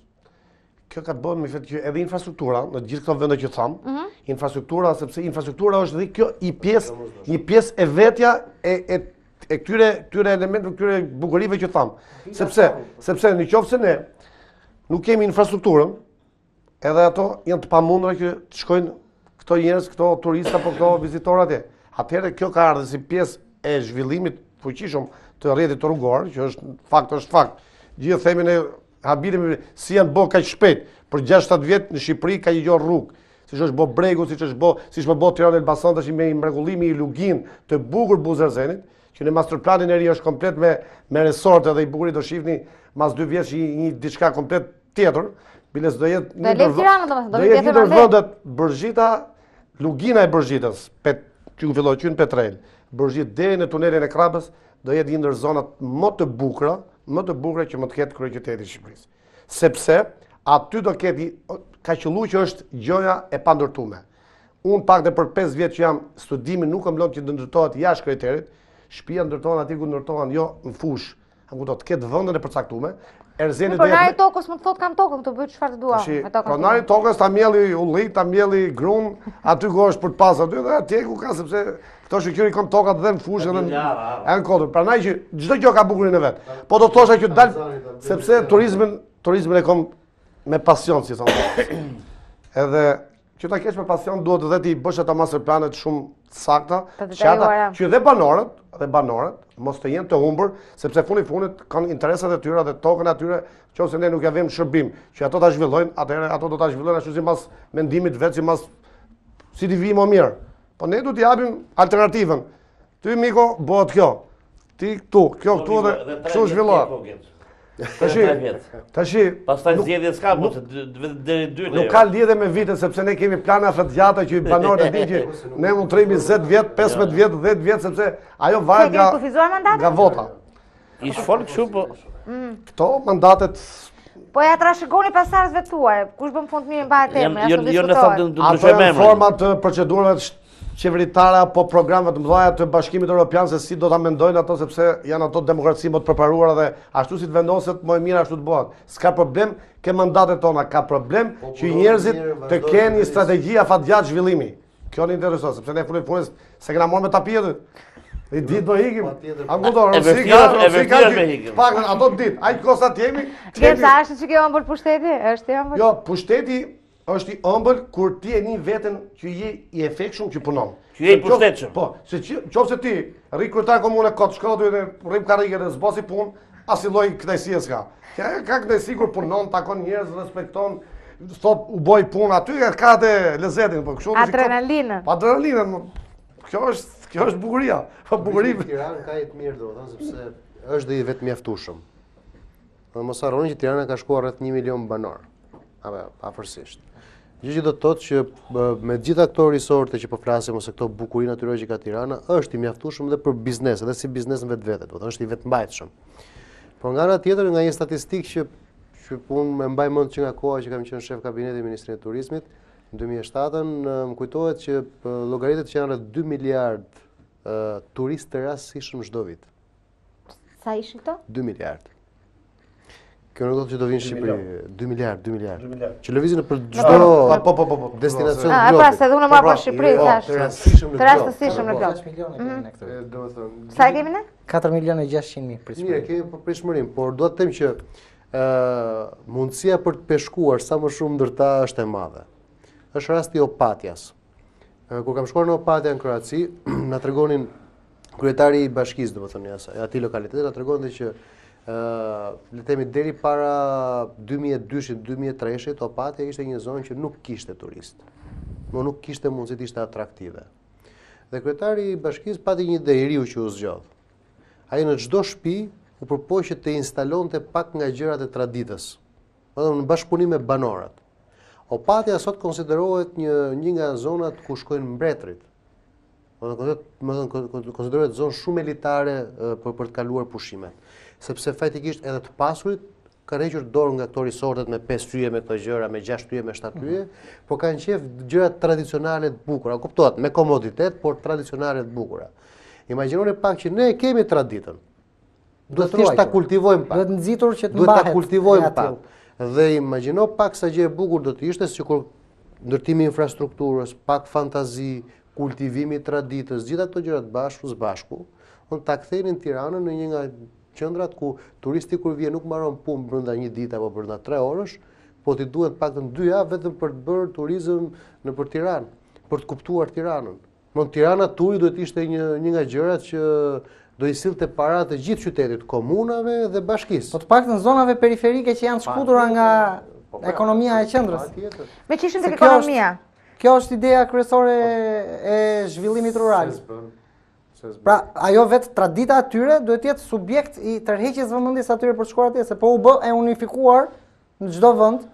Jo, është gjë ndryshme. Me që ishim tek ekonomia, sa ndikon, nuk po dua ta përmend shprehjen varfëria ekonomike, po gjendja e rënduar ekonomike e vendasve nëpër komuna, është dhe për Gencin kjo pyetje, që si me thënë gjëja të ngeci, të mbetet vetëm te biznesi i madh, pra vetëm te resorti, gjitha këto me radhë. Sa ndikon vetë gjendja ekonomike e vendasve që nuk munden të ofrojnë gjë nga vetja e tyre për shkak të kushteve të pafavorshme ekonomike? Për sa i përket banorëve të komunës time, një diçka është pozitive, se duke qenë një komunë turistike, pjesa më e madhe e banorëve merret me bujqësinë. Dhe duke pasur në zonën tonë shumë restorante, shumë hotele. Dhe pjesa dërmuese. E gjen tregun po aty brenda për brenda. E gjen tregun brenda për brenda. Dhe pjesa më e madhe e këtyre bizneseve që janë në zonën tonë e marrin lëndën e parë të gjithë të perime së savatë deri tek mishi nga banorët. Çfarë ndodh tash? Kuptoje se dhe banorët kanë probleme dhe shqetësimet atyre. Siç është për shembull punimi i tokës, ka shkuar çmimi maksimum. Nafta maksimum. Të flasim plerat kimike, të cilët të bujësia e donë pa tjetër, janë rritur çmimet. Megjithatë, mundësia e tyre, po tush këto mbijetojnë me këto produkte që bëjnë vetë. Ishim duke folur për sistemin vetë punësimit tani, deri këtu e kishim. Është shumë rëndësishme, po duke edhe kompetencat që neve na kanë ardhur, e fesë është shumë rëndësishme, edhe fushat e reja që na ka shumë veta për që nuk kanë pas tokë.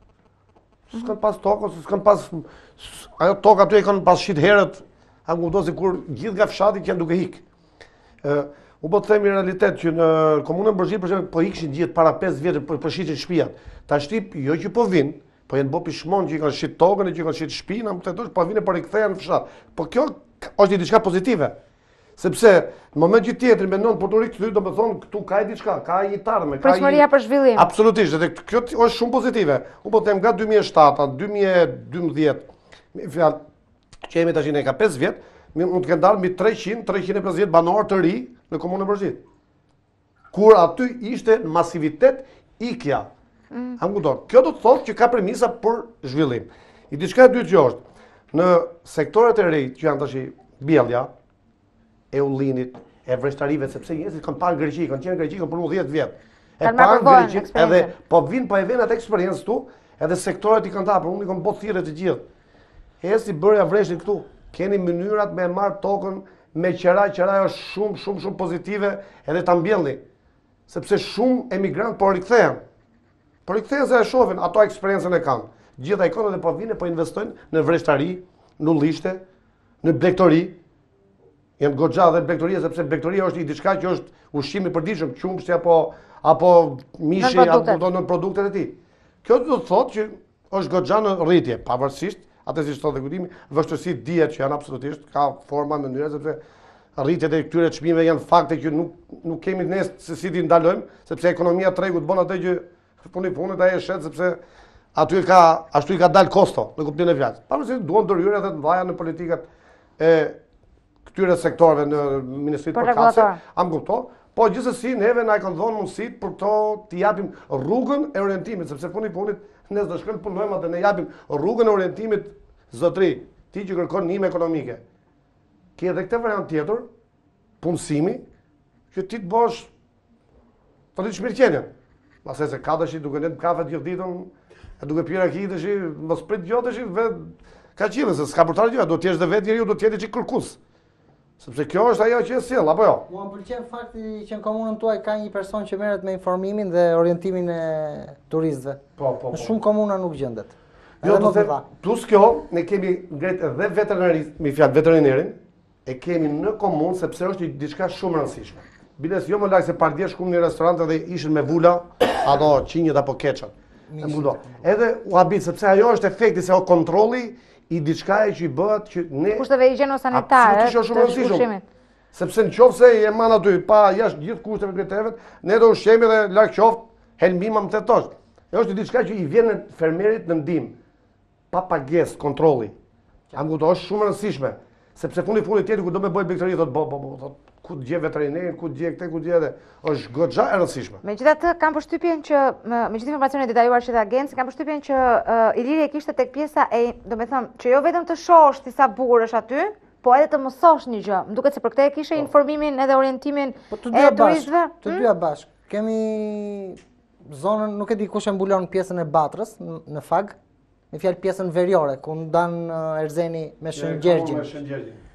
Batrën kush e mbulon? Fagun e ka Shëngjergjin. Okej, ideja është që në zonat përreth nesh, në afërsitë e Tiranës, ka destinacione tërheqëse natyrore që kanë brenda dhe gjurmë arkeologjike, do i quaj unë, gjurmë historike, se janë ekspertët e monumenteve që i cilësojnë se çfarë mund të jenë saktësisht. Por që janë goxha me interes dhe aty ndodhen ato pak familje që janë bërë si kibuce, ato pak familje të mbetura merren me blegtorin dhe ushqimin e kanë vetin. Gjithçka e kanë vetin. Aty shikon agro, eko, mund të zhvillosh turizmin, sporte, nga më të ndryshmet, prek historinë, duke qenë gjurma arkeologjike në vend. Dhe natyra është një e përgjithshme pastaj që i merr kuptimet një nga një. Është treguar zoti Bujar me atë pjesën. Ndërkohë që duhet nga vetë këto institucione që bëjnë mbulimin e zonave rurale, komunat apo kush janë, që të caktojnë një njeri apo dy njerëz që të merren me shpjegimin, me orientimin. Jemi në tek, më fal Genci një moment, sepse do duhet të artikuloni mendimet tuaja të fundit. Ajo thash në fillim që kështu do vi puna. Jemi në 8 minutat e fundit, kemi 2 minuta për secilin nga ju. Genci. Unë 2 minuta, s'më mjaftoshin asnjëherë 2 minuta. Po, unë ju thashë, kështu do vi një moment që do t'ju ndërpresë, të iki koha. Unë do t'ju falenderoja shumë, jashtëzakonisht, për këtë emision. Ndoshta është nga emisionet e para që bëhet për periferit e kryeqytetit shqiptar, që ka bukuri të pafundme, edhe vepra natyrore apo arte apo kala apo siç thonë me fjalë, po do thoya në komunën Bërzhit, në mbarimin e rrugës Tiranë-Elbasan, edhe riasfaltimi që po i them banorëve, gjithë rruga ekzistuese është në projektin e këtij që ka marrë Tiranë-Elbasan, është e riasfaltuar totalisht dhe me ndriçim nga kryeqyteti deri në Elbasan, brenda fondit të rrugës Tiranë-Elbasan. Komuna Bërzhit do ketë brenda një 5 vjeçari një rritje kolosale të zhvillimit turizmit. E thonë më qartë, këtu do përfitojnë banorët që janë të parët, edhe sepse duke ardhur investitorët, edhe ato që do ndërtojnë për shtëpia që deri djekon pas minutë keni shtëpinë në Bërzhit për shtëpi dytë, për të shkuar për të shtuar për diel. Këtu tash do vinë për të jetuar për ditë, se nga Bërzhita në Tiranë je për 7 minuta, nga komuna Prisit me dalë në qendër do 10 minuta, 15 minuta, nga Bërzhita në Tiranë do vish për 7 minuta, 10 minuta. Do të thotë ti mund të shkosh në drek, del nga puna, shko hap bukët e shtëpisë dhe ke prapë. Sepse thonë gjithmonë, infrastruktura rrugore është ajo që kapruar distancat. Absolutisht po. Edhe prandaj që në Bërzhit do jetë një diçka jashtëzakonisht e mirë, plus në rritjen e mirëqenies banorëve. Në master planin e ri, jo, unë i kom po thirrje gjithmonë te televizioni juaj banorëve të kryeqytetit. Edhe biles nuk kanë ngel asnjë zhgyje. Më radh parë për afrimin që kanë ardhur, që i kom thonë, hesni dhe banoni, merrni edhe asnjë s'ka dalë zhgyje.